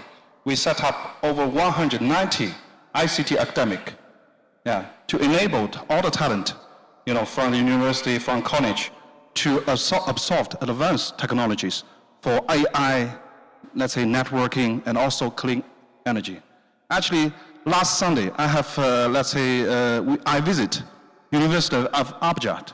Actually, that site actually is leading by IEA. Thank you for the leadership of Mr. Abba. That the site actually is deployed for 3.3 megawatts for PV and 2 megawatt hour for battery storage. It's a really amazing place to this site can sharing and sitting on the universities. I spend with my team roughly 2 hours to receive the on-site training for myself. It's really amazing. So this is actually what we can share, not only for the technology transferring, and also on-site experience sharing to the local talent. This is for one thing. Secondly, what we do is also we set up the service center in Nigeria, which is actually based in Lagos. Actually, we have more than 80 specialists, which serve not only Nigeria, also for the neighboring countries, for all the service and the business and maintenance response, to make sure all the product and solution we deliver to the region is in time and quickly respond the request of the customers. And I think one of another important points, as we also recently we launched our innovation center in Nigeria, which we actually actively invite our clients and partners to join these innovation centers, especially for clean energy. Actually, we believe that Nigeria have great potential to lead this innovation in the coming, let's say, months. This is what we would like to share with leading technology, because that from I think the policy actually the colleagues mentioned. This is, I think, all the, let's say, colleagues will somehow working on it. But I think with one aspect we would like to share is innovation. To set up an innovation center, we also invite some of the policymakers to our innovation center to share our view, our innovation in globally, and also the policy, let's say, good case in other countries, how they develop renewable energy. Okay, question. So let me just ask a quick follow-up question on that. You've talked about your innovation center. Is that the same? So forgive my ignorance, please. Is that the same thing as an R&D center, or is it a place where you showcase innovations that come from China? Actually, it's not an R&D center yet. But what we did demonstrate in the let's say, innovation center, actually, we can do all the own, let's say, own live test. For example, what we show is we can show all the safety test of the battery cell. Okay. So all the colleagues, all the clients, all the partners can share this technology, which we developed very recently. Okay. Thank you. Thank you. So we're going to come to, thank you. We're going to come to the audience now. I hope that we've heard something to provoke our thoughts, stimulate our thoughts. Before then, I want to introduce someone, my former guy in General Electric, who is now the managing director of the infrastructure company of Nigeria, Infraco, Dr. Lazarus Angbazo. Please, I won't stand up, let's see you. I won't let this pass. I spent some few happy years in General Electric running the transportation business, and he was president of GE Nigeria at the time. But I'm sure you will have a few comments and maybe a question or two to make about what you've heard. All right, so we'll come to the audience. I'd like to see a show of hands, please, if we can, for those that would like to ask questions. I'll give you numbers, and then we'll go from 1 to whatever it is. The MD of NREIF himself has a question. Let me look out. Do we have microphones here within the audience? Okay, starting from this side, The gentleman over there with the red cap, with the red hat, I can see you. The guy next to you is number 1. You are number 2, right? The lady is number 3. The other, don't worry, still I can see all of you. No problem, you don't have to stand up. At the back, wearing pink, you are 4. I'm just trying to judge time. I'll come to this side, don't worry. So let me start again. On this side, I'm going to take 4. On this side, I'll take 4, and on that side, I'll take 4. So the gentleman there is 1. Red is 2. The lady at the back, is it a lady wearing pink?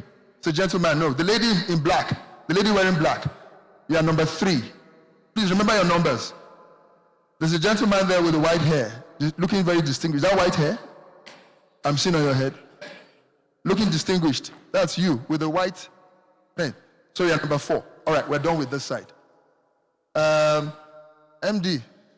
Okay, you have a special category. I'm looking for ladies. Good. You're number 5. All right, wearing the red mottled dress. Number 5. I'm spoiled for choice. This is very nice. So 6, sir. Yes, the bearded Taliban-looking gentleman. So you're 6, right? You're 6. Oh, there's a lady at the back? There a guy? No, I don't want you. Lady. All right. Lady in the scarf. Wearing the lilac scarf. You're number 7. Good. You have a bald hair. I don't like bald hairs. I have a bald head already, so I'm not going to take you. No, I've got 7 from this side. I'm going to take 3 more from this side. The gentleman there, number 8. The guy sitting next to Rumu, number 9. Oh, yeah, that's Oxano, right? Isn't it? Okay, number 9. I'm sure you have a very interesting question. And 10. I'm sorry, we have maybe about 20 minutes. MD, you're in the category of your own. When it's all done, you will ask your question. So we have 10 questioners. Starting with number 1. Please, I will cut you off once you go beyond 60 seconds.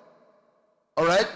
Let's be very clear about this. It has to be a question or a comment that you will make in 60 seconds. So beginning with the gentleman, please. All right. Good morning, ladies and gentlemen. My name is Abdurrahman Ibrahim. I'm a renewable energy enthusiast. My question here is, how are we... Speak louder, please. Let's hear you. So my question goes directly to the panelists, the CEOs. I've heard from yesterday's discussions how local companies are really into manufacturing of solar CVs.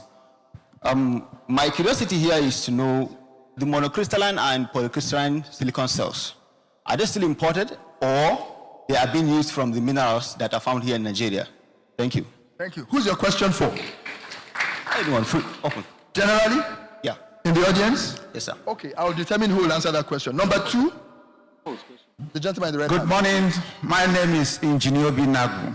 I'm the Managing Director of Ventura Logistics Service Limited. We are a rescue company based in Nigeria.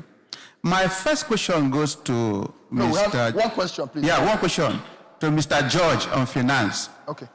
The moderator mentioned issue of tenure, and tactically you dodged it. Because when you talk about infrastructure funding, it's not something you do in 12 months and expect results. And remember, the due diligence will take almost that 12 months. So please, if there could be a way to look into this new page we are now trying to start innovating to produce in country, to make the loan tenure longer to allow for the companies to start making profit. Thank you. Very nice. So I'll take that to be what? A comment? George, you dodged it, right? So he's not going to answer the question. But I think he did make an effort to answer. He did say that tenure is less an issue now, right? And more the structuring of this debt transactions. You'll take a shot at it? Okay, very good. Number 3, who's number 3? The lady in black. Oh, sorry, yes, you are number 3. Yes. And then she's number 4. Good morning, everybody. I'm a concerned Nigerian mother. I'm more interested about how do we associate this to education. We should start early to teach in schools.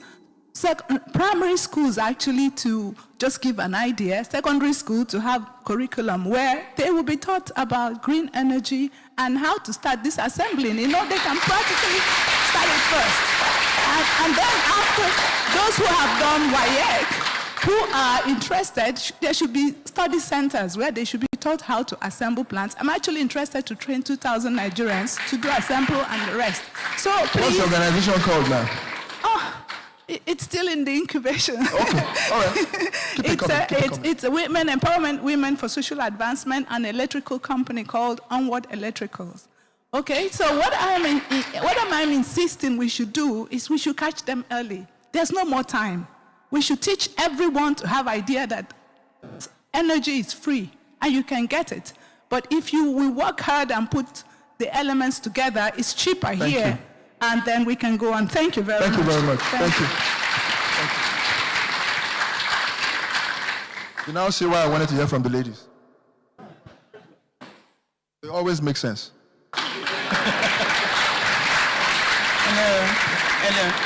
Hello. Good day, ladies and gentlemen. I thank each and every one of us here. I thank our president mostly, who has given us this opportunity to look down, like my fellow lady have said. Then what effort are we making to make sure that this message gets down to the grassroots? Because all this renewable this, renewable that, I think that they come from grassroots. We are all from villages. So I am pleading too that this type of workshop should be getting down to the grassroots, maybe from the state to the local government. Then how sure are we getting that these renewable energies will be serviced when gets hooked up along the line? And how do we get the raw materials, which we believe that is abound in Nigeria? Thank you very much. Thank you. So this question, I think the MD should address it. His remit also includes, I think, dealing with cooperatives, right? Abba, part of what you do involves, so maybe you talk about that a little bit. So we'll come to this side, question 5. No, sir. I was number 4. She came from the back and took my position. So I needed to guarantee me to ask her. That's who I was saying had the white hair. Yes. Okay. Thank you. Yeah, number 11, don't worry. Go ahead. Okay, thank you very much. My question goes to Huawei and the other one who has just, I forgot his name. My question is this. Looking at Huawei coming from China, who has standards, and all that we are importing is from that side to this place, because of cost and what we call commercial duplication, which has reached that side. When it comes to this place, how will we want to implement standards that are coming from there, especially Tier A, so that we benefit from their presence in Nigeria and Africa as a whole? So this is what I want to ask. The efficiency and the cost when it comes to their production in Nigeria. Thank you. Thank you. Thank you very much. So, question 6 from here. 5 from here, sorry. 5 from this side. No, it wasn't you. I don't think it was you. The gentleman. Who was 5 here? I know you were 5. Or you had a number. I don't remember the number now. The lady. 5. Okay, so please. No. I'll come. You're next. Yes, you are next after her. After the lady. After she speaks. Good morning. My name is Mariam Sani from... Please, a little louder. Can you hear me? Okay. My name is Mariam Sani from Ashipa Electric, and my question is specifically to the CEO of Sun King and Hawaii. My question is, many renewable projects struggle with financial sustainability. Sorry, can you hear her? Can you hear me? They can't hear you. Okay, okay. Many renewables projects struggle with financial sustainability once donor or initial capital dries up. How are your companies structuring long-term revenue models to ensure projects remain viable without continuous subsidies?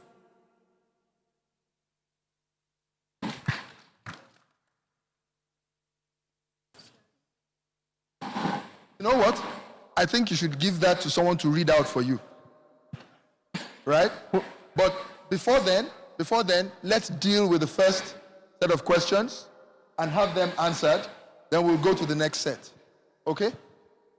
We heard it the second time. I got it the second time. Yeah. We heard it. Okay. Yeah. Let's deal with other questions. Let's deal with all these questions. Can we? All right. So we've had 6 questions. We'll come to you, sir. Let's have them answered first. Right? So the first one, who was it for? It was general. It wasn't clear. Okay. What was the first question again, please? Components for manufacture, right?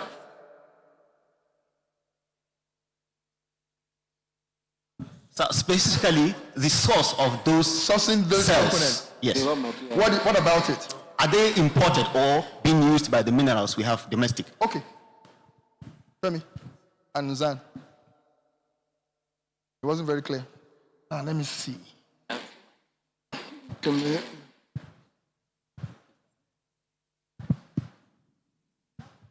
Thank you. My bias was to question number 3, because it's something that we have done very actively, but it's fine, I'll take this. At the moment, like I said to you, about 80, maybe 90% of our components are imported. And I'm sure my friends from Oxano and all the other local manufacturers here would attest to that. But it's not in our interest to do that. We believe that, and it even fits into the question from the lady that came from the back and took up the question 4.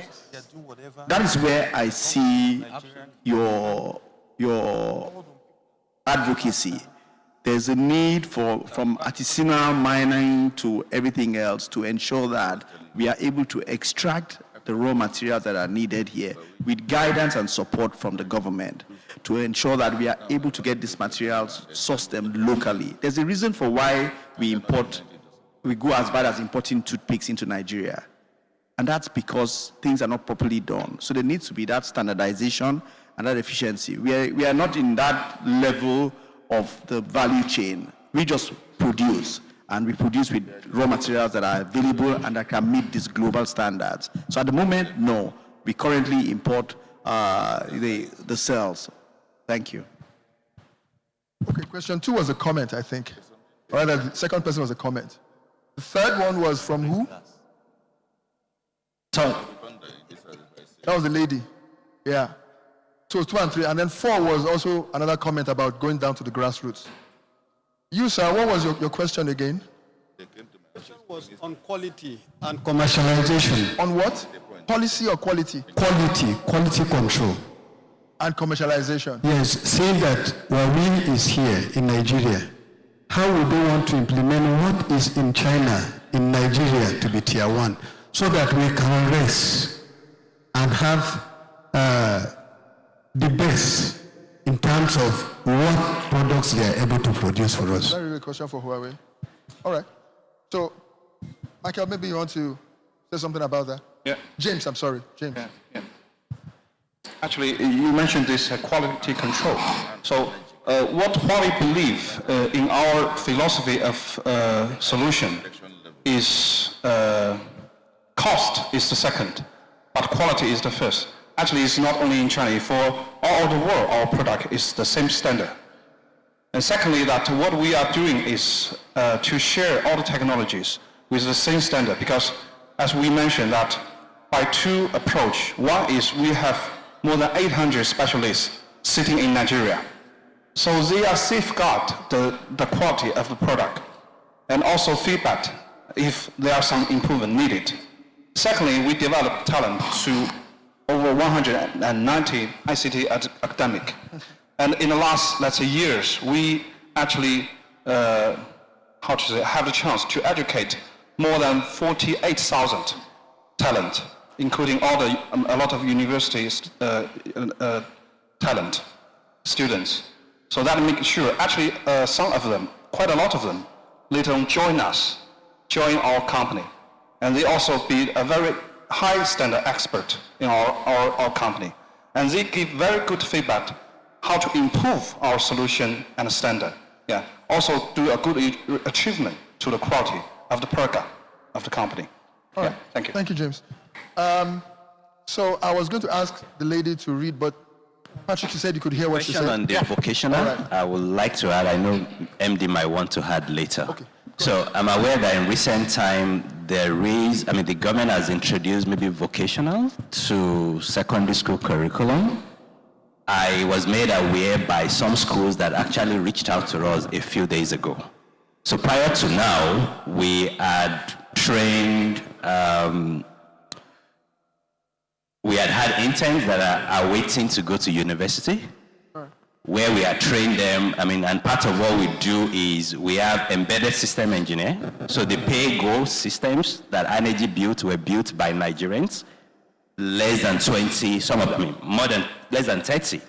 So those are the type of skills. Of course, solar panel installation, which is a lot easier, but I'm talking of even more advanced. And MD, I think part of what, based on our question, is with this vocational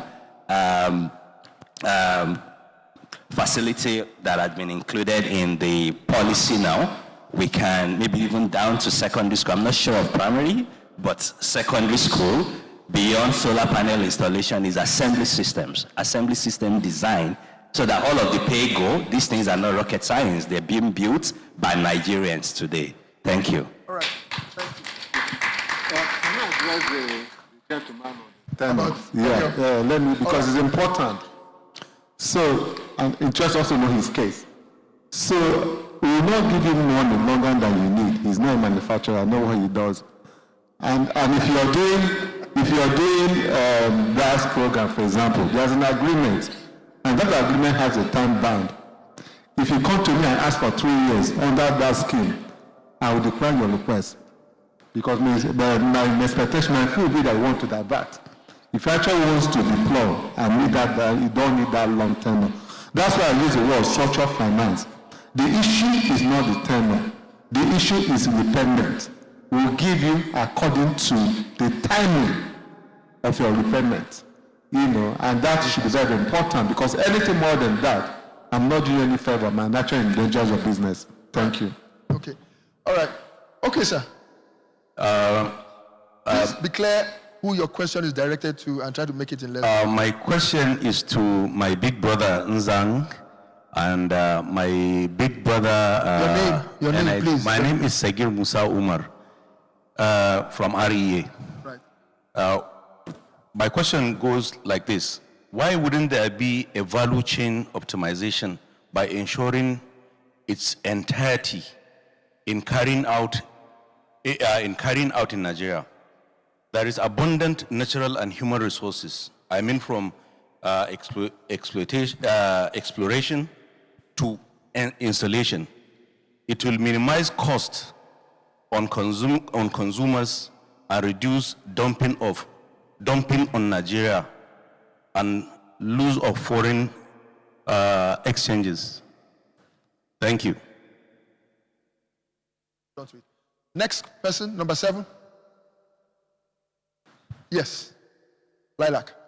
Lady in lilac. Can somebody please give her a microphone, the lady at the back? Thank you. Good morning. My name is Jamila. I'm a lawyer with the NREIF. I'm curious to know what the CEOs think is the biggest regulatory change. Louder, please, Jamila. My name is Jamila. I work with the NREIF, and I'm curious to know what all the CEOs think is the biggest regulatory change required to accelerate renewable energy investment in Nigeria. Thank you. Okay, it's for all the CEOs, but I will ask Femi and Patrick to just take a stab at that question. All right, so please bear that in mind. What are the biggest regulatory challenges? Number 8, I think it's on this side. Good morning. All. Yeah. My name is Engineer Umar Awal. Engineer what? Umar Awal. Okay. I'm a mini-grid developer and a PhD research student with interest in renewable energy integration. My question is a question you asked the CEO of why, and I think he didn't answer well. Maybe I want to reframe it. That what is really the bottleneck? What is one thing that if it's done to you as an investor, will instead of import your equipment, produce them here? and develop the economy. And I think it will be easier for you to have them here, produce here, and use here because the market is here. So he was asking you what is actually one or two things the policy or the government can do to encourage you to move in that direction. Thank you. Thank you. We'll stop there, and then Nzan, first question. Okay, thank you very much. So in describing me, my corporate communications department have phrased, if you look at my LinkedIn page, which I must confess I do manage, I've been described as a serial entrepreneur. So, and that's what I do, and I love that. And we usually don't leave anything on the floor in the value chain. So we were in the oil business, we were downstream, midstream, upstream. We've come into the renewable space, and we are both manufacturers, but we also deploy solutions to C&I and to mini grids, etc. But when it comes to your specific questions as to why we aren't going far upstream or deep upstream and going into extraction, I believe, of raw materials and processing them, we have to be very careful. As I said to people, I went to Intersolar in Germany 2 years ago. When we started this business, we thought we were, when I used to see all the names, Jinko, Longi, and Co., I thought they were just trading companies that just came to Nigeria to set up. When I walked into this exhibition venue, I saw the size of the stands of these companies. I now went to go and start researching and realized that I was fighting, it was a David versus Goliath fight. You have to pick your battles. You can't be everything to everyone. That's why I keep saying, and I've said it earlier on here before, agencies like the Raw Materials Development Commission have to be invited into the room to work and encourage Nigerians to make investments down there. Supply us the raw materials. We are happy to take it. It cuts off that whole problem where we are still paying duties on sales and waiting 3 months for materials to come into the country and all of that. We are very happy to take that on. We are a 100% Nigerian company, 100%. You come to our factory, from the front desk to the CEO, everyone is a Nigerian. Average age there is 26. We have a joke in the company where we say anybody above 40 is an ancestor. So I'm considered an ancestor, and they are preparing us to leave. But I say that to say that there's interest. We have an R&D department, but we cannot now start at this infancy stage where we are still trying to survive. Go and start saying, okay, we now want to go and start mining for lithium or mining for something else. So that would be my position on that. Thank you. All right. Yeah, so I will add to that and attempt to answer the regulatory. We're running out of time, so you need to keep it short. All right. Okay, so you mentioned David and Goliath. I think one thing we also need to understand is each of those companies, I'm privileged to have visited almost all of them. And when you see what they have and the ecosystem that supports it, because they also don't manufacture everything. So it is important that we build that ecosystem. Very, very critical. It's great what is already happening on the lithium mining, but again, government has to be intentional to ensure that as much as possible the processing is happening here. The regulatory challenges, is assembly or manufacturing partners now. There is Oxano there. MD, I'm sure they will tell you that even the cells, they're having to pay duty on the cells. If any lithium battery manufacturer is ready today to start manufacturing in Nigeria, there is duty on the cells. MD, congratulations, this is a great platform, but we need to be ready. I heard what Patrick said, that it depends on the government. And there was a video a few days ago where President Obasanjo said, he was the one that called Aliko to say, what do we need to do as a country for Aliko to stop importing cement? And he more or less listed it out. We can see how much effect and impact that has added to the GDP of this nation. Thank you. Right. I think the next question would come from Oxano, I think. Sorry, we can't take any questions anymore. We just have to finish with what it is we have. All right. Okay. Good morning, everyone. So my name is Chuksu Mezera. A little louder, please.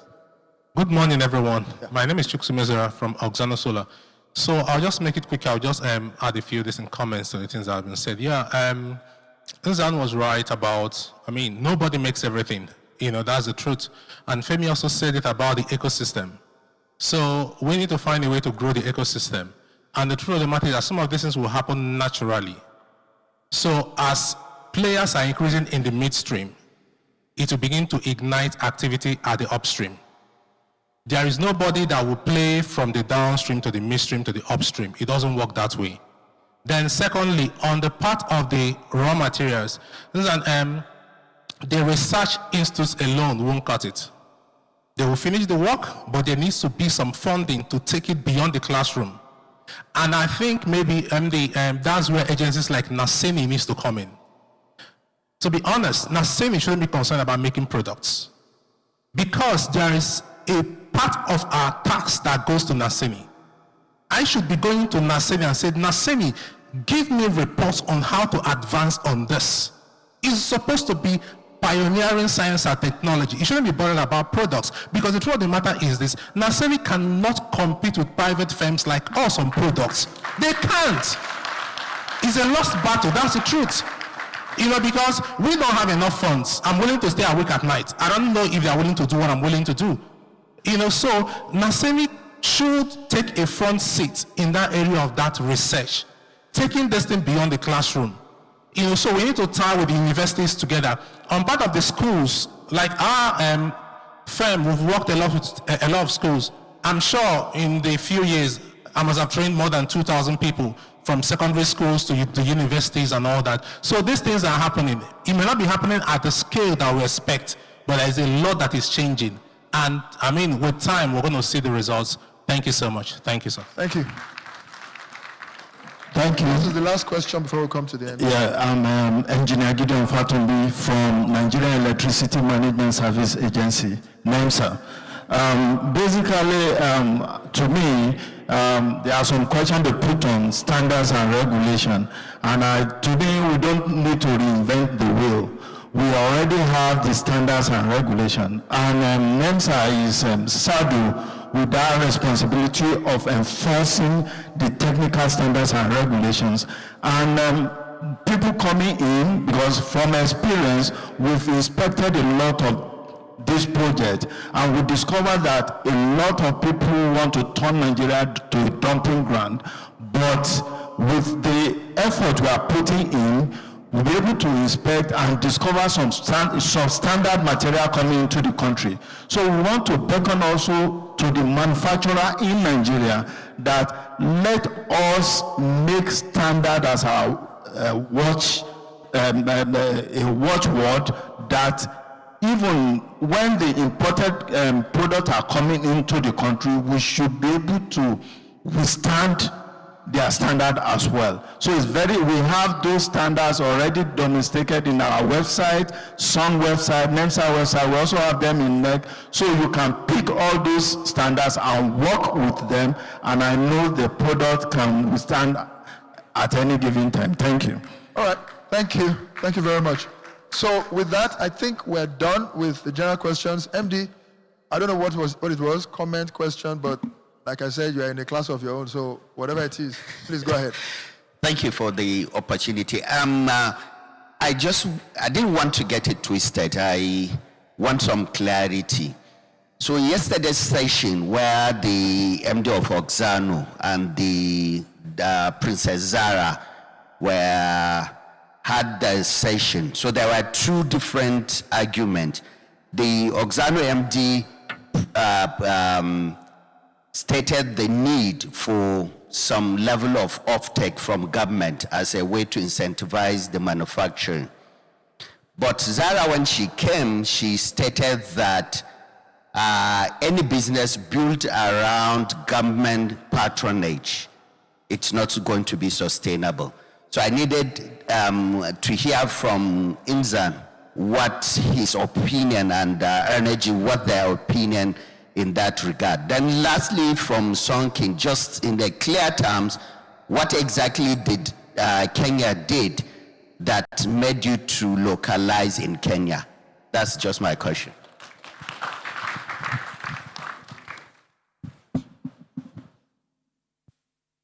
Thank you very much. Thank you, our representatives from NEMSA, and I believe that we are certified by NEMSA. I'm also happy I'm very proud actually to be in a room filled with, I've met a lot of the guys here for the first time.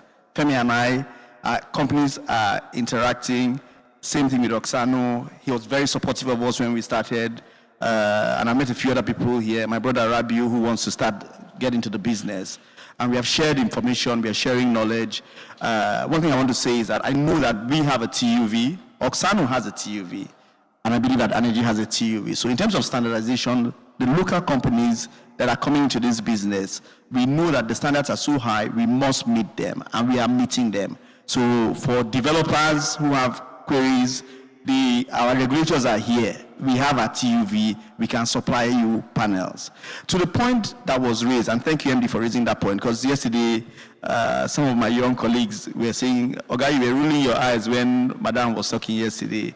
I mean, really, when you say government, businesses shouldn't be built around government dependent. I don't think that any of us here came here asking for handouts from government. We've invested massively. Our factory is 27,000 square meters of just factory space, and you've seen it yourself. So we've invested significantly. All we are asking for from government is play the roles that you're supposed to do by supporting the investments that we have made. Give proper legislation, okay? Put proper legislation in place, put proper policies in place, and also ensure, I'll give you an example, sir.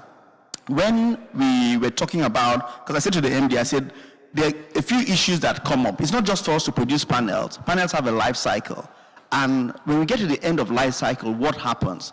And the MOU we signed yesterday was for us to bring in a recycling plant into the country and deal with that issue. But one of the things that came up was, when we were talking, we said, okay, is there a policy backing this that ensures that we don't just make this investment again and we now come and face another challenge here?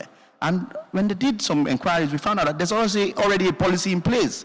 So it's for us to implement those policies, ensure that those things are seen through so businesses are protected. There's nowhere in the world, you go to Korea, all the giant companies that came out of there were supported by government. Go to America, today the conversation is America first. Everywhere in the world, government supports businesses.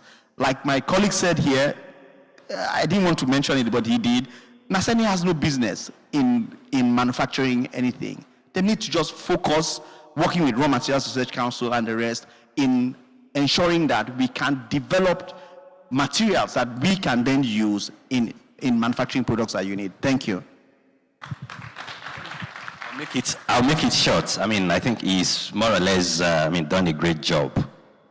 If we go outside of Nigeria, I was reading a report on battery manufacturing recently. Indonesia, they were very intentional.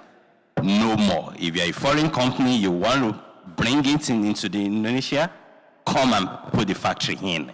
So supporting, it's not necessarily that government, our organization, we've done more than a decade, brought in capital. Like you said, it's not, I don't think he's asking, government must always, but it will signal. I can tell you, if REA, for instance, say, Nzan or Xano, you are using, or the government is using them for the energizing education, for instance, there is no reason for even some of my investors that are foreign to say that for XYZ reasons, I cannot use their panels. I won't say more than that. Patrick, we are already 11 minutes over time, so let's try and see whether I can quickly answer the question about Kenya. So to respond to the question in terms of what's the one thing that Sun King needs to, or what was your question was, what was the one thing that Kenya did, right? And also, Nazan, you're talking about how this is a challenge all over the world. America is talking about how can we do America first manufacturing. But America is having exactly the same challenges implementing this that countries all over the world are having. I think I read recently that America's manufacturing has actually declined since the beginning of America First, quote unquote, manufacturing orientation. So this is a very difficult problem no matter where you are, Nigeria or America or anywhere else. And what we're always looking at, the key question is just what is the most, when we talk about manufacturing, quality is always the very first thing. We have to maintain the quality level. And then when it comes to cost, when you add up all the different factors in the supply chain, in the regulation, in the taxation, in the subsidies, what is the most affordable way we can deliver products to the end customer? And so for, in Kenya, we still import the vast majority of all of the goods that we distribute in the country. But we found that there were a couple of energy efficient appliances that when we looked at that overall cost equation, we could actually do it more affordably, deliver a more affordable product for the end customer, assembling those products locally. And we've run that calculation, and for Nigeria, it works out the same. So there's nothing missing. And that's why our MOU yesterday is possible, because there are certain things that we can do more affordably today for the end customer by doing local assembly. It's going to be a long process, right? I mean, you've got to look at everything from supply chains to infrastructure to human factors. Can we find the right technology? Can we find the right raw materials?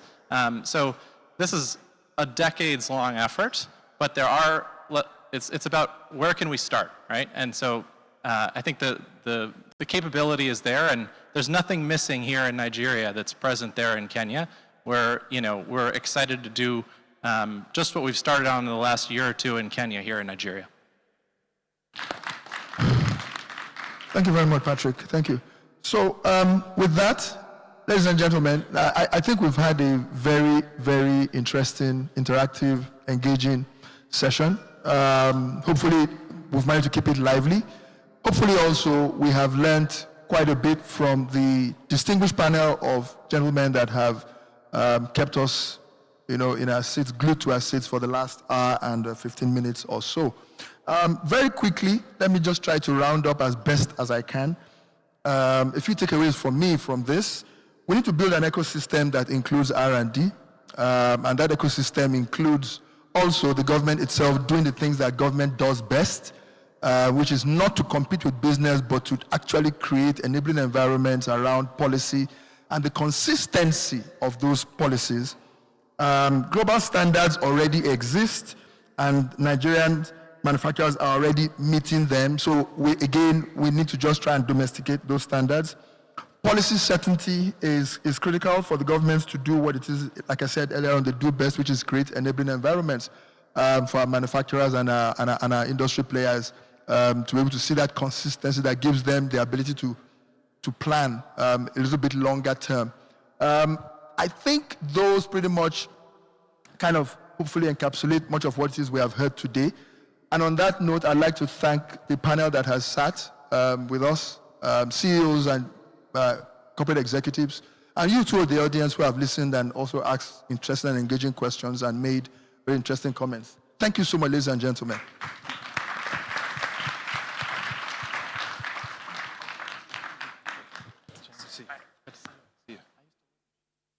Really? Okay.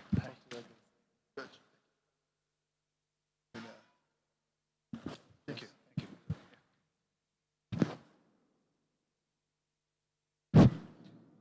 Could you just stay back a moment for the photo shoot? Thank you. Right.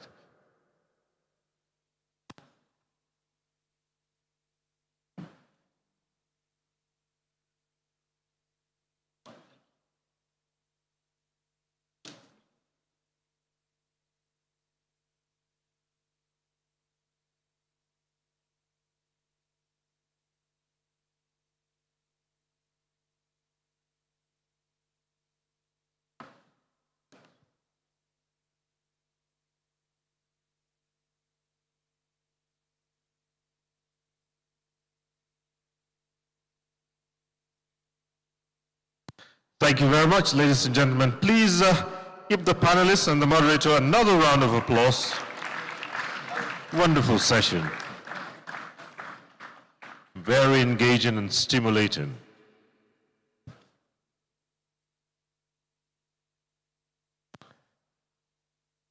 Just before we go on to the next item, I'd like to acknowledge that we have with us representing the Kano State Government, the Honorable Aliyu Muhammad Lawan Buba, who is Commissioner for Transport and Energy. He is here with us.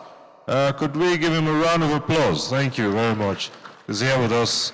He's representing the government of Kano State. And since he's here with us, we thought that at this point in time, we should invite him to address the gathering on behalf of the Borno State Governor. Ladies and gentlemen, let me invite the Honorable Commissioner for Transport and Energy, Borno State, Honorable Aliyu Muhammad Lawan Buba. Thank you very much. Let's applaud him as he comes to the microphone. Thank you.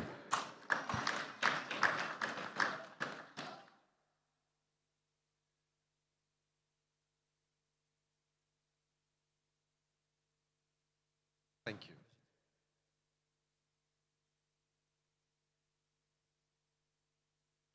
Good morning, ladies and gentlemen. If I can please call on the IT guys to play this short video I have to give us some sort of perspective of what we're doing in Borno State and how we have sort of moved from just being solution providers to actual game changers. I don't know if they can hear me. My name is Ali Muhammad Lawan Buba, the Commissioner for Transport and Energy, Borno State. The mandate for Ministry of Transport and Energy on the transport side is to provide and enhance the mobility across the state and, of course, its environs. In the case of energy, is to provide access to electricity both within and outside the environs of the entire state of Borno. Alhamdulillah, today, His Excellency Professor Mamagana Omar has transformed Borno State as it is. Aside from the various impact you feel as a government when you go to the entire regions in Borno State, you also in the beginning, for example, you will see that we've grown from just simply being a transport solution provider to now a transportation game changer.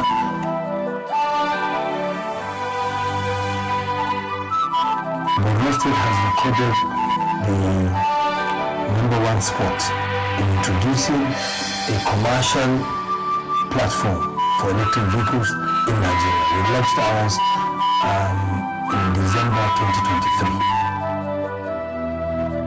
Borno State generally as a community has accepted this what you call the solar system. Now, if you now grow that competence or capacity from just solarizing your house, and that you can provide some sort of transportation that is driven by a solar system, people immediately sort of accepted it and bought into it. They were just simply waiting for the reality. How is it possible that solar will, in the value chain across the board, provide or enhance mobility transportation in the state? And not just in the region or the north, but the entire country. What I mean by this is we have evolved from the fossil fuel transportation that everybody knows to electric vehicle transportation, form of transportation in Borno State. And at all levels, from the tricycles to the saloon vehicles or taxis, and now the luxurious buses.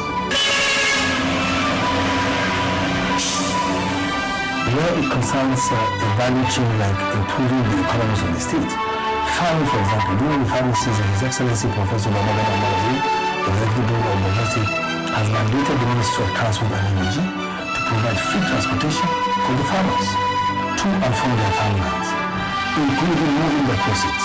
The skies are limit as far as we are concerned.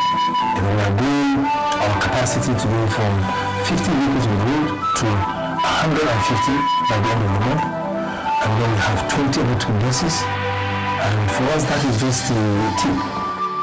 His Excellency is this kind of person.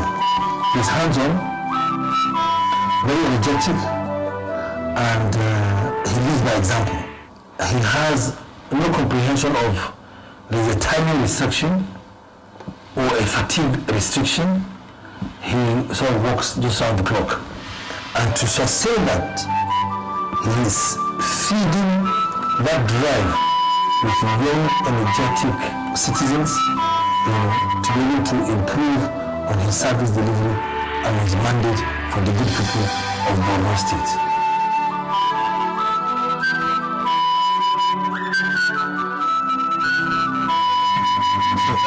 Ladies and gentlemen,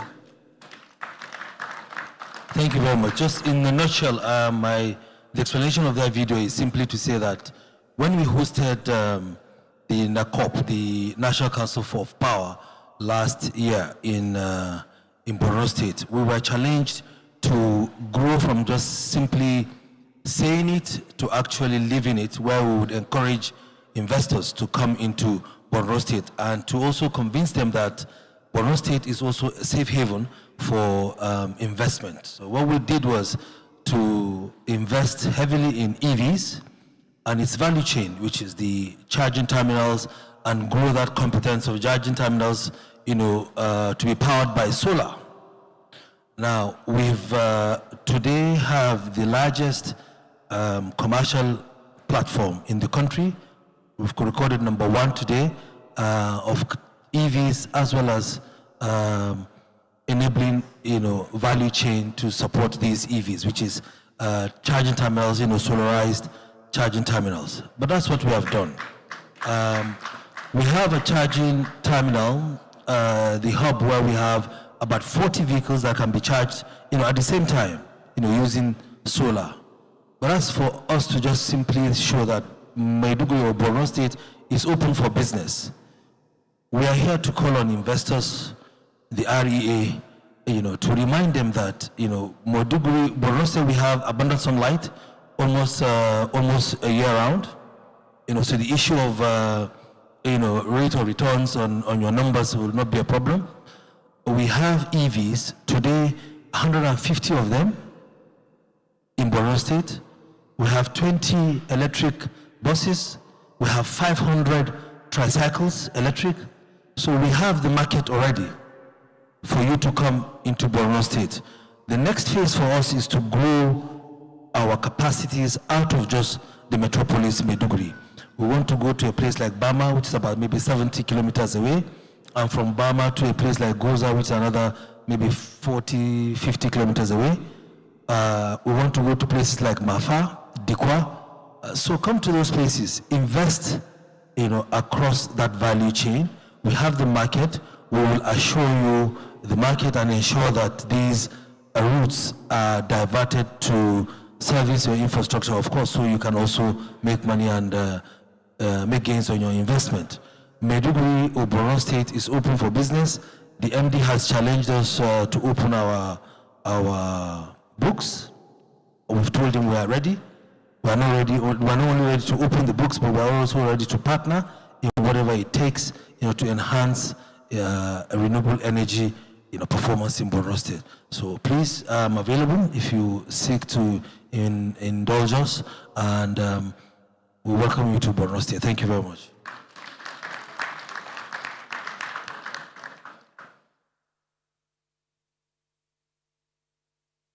Thank you. Honorable Aliu Mohammed Lawan Buba, Commissioner for Transport and Energy, Borno State. Ladies and gentlemen, it's time for the breakout sessions. And we have, as usual, the breakout sessions taking place in 3 different locations, and they're all going to run simultaneously. If you look in your brochures, you'd see the appropriate panels that you'd be participating in. Let me just do a quick run through. We have session A, which will be here in the Congress Hall. It's charting the course, prioritizing actions for government to establish Nigeria as a renewable energy manufacturing hub. That's session A, which is right here in the Congress Hall. Session B, yes, excuse me.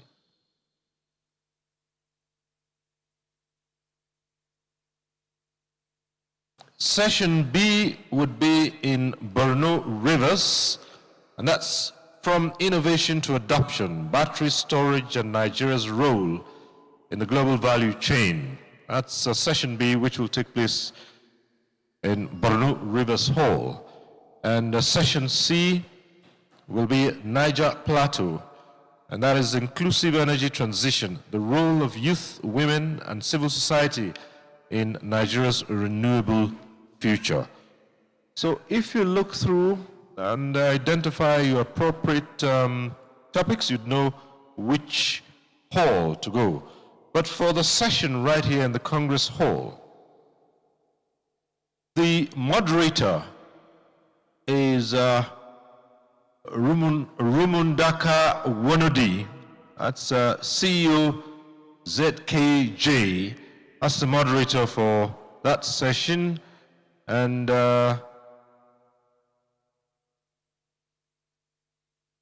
panelists would be right here at the Congress Hall.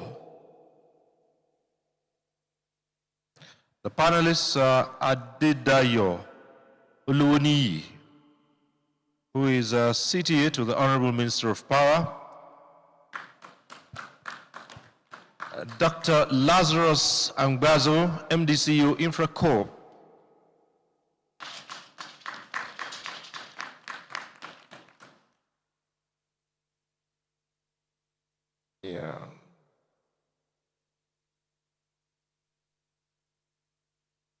Engineer Jude Kingsley, President SEMA Nigeria, and we will be joined by the Executive Director, Nexim Bank, Stella Okutete, and Usoro Akpabio, MD South-South Development Commission. That's for charting the course, prioritizing actions for government to establish Nigeria as a renewable energy manufacturing hub. That's session A, which will take place here in the Congress Hall. The other sessions are in the halls that we announced earlier on. Borno Rivers, session B, and Niger Plateau, session C. Session B, of course, the topic is from innovation to adoption, battery storage and Nigeria's role in the global value chain. That's for Borno Rivers, session B. And for those who are on inclusive energy transition, the role of youth, women, and civil society in Nigeria's renewable future, they will proceed to Niger Plateau Hall, session C. All sessions will take place simultaneously. So if we are set,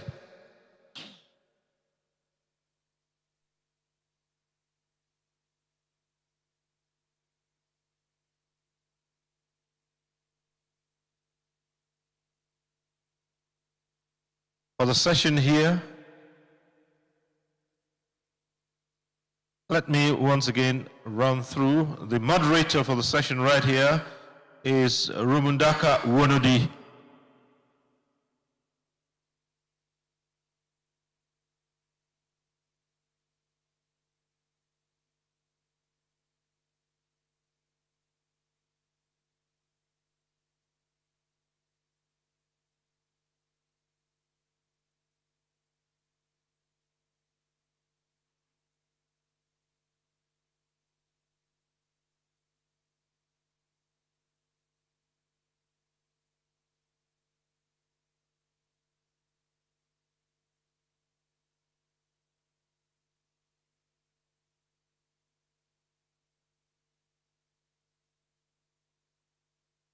All right, just a moment, 6 certain quick clarifications.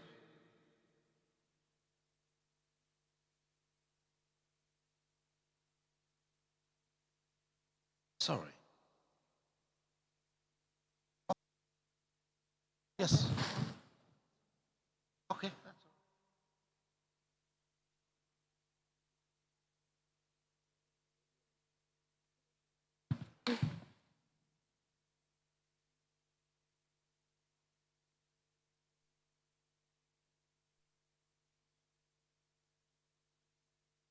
Thank you. Looks like, well, let me just run through the moderator and the panelists, the list here once more.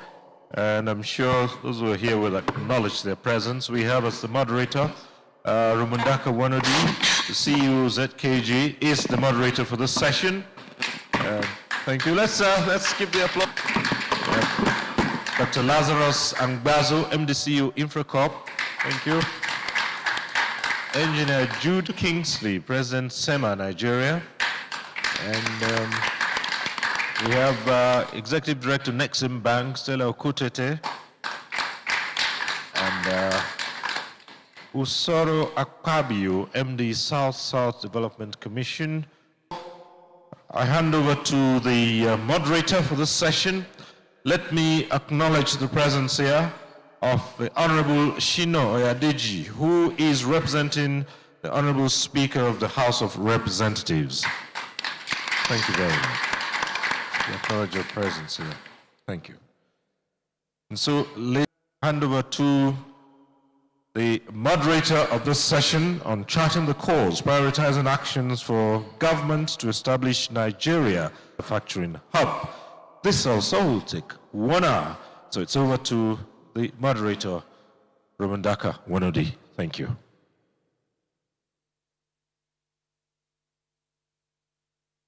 Thank you very much. It's safe to say good afternoon, and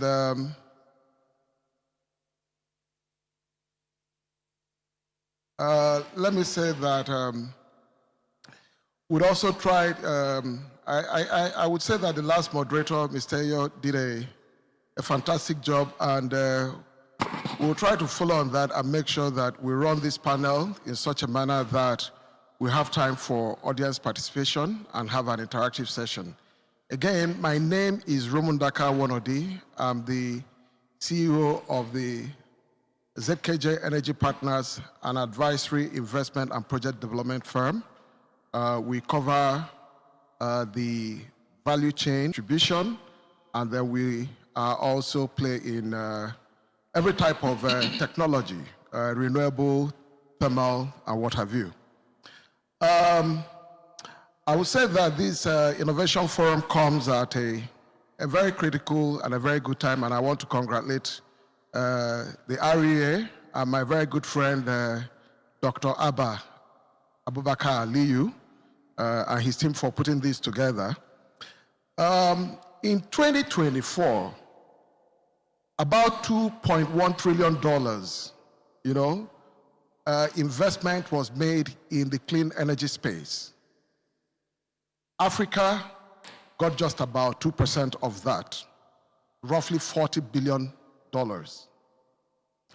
Over the past decade, we've grown our capacity to about 62 gigawatts, but we still lag behind in terms of participation and manufacturing, especially localization of manufacturing.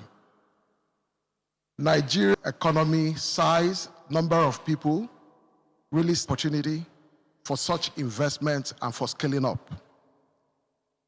Our energy transition plan, and I've heard the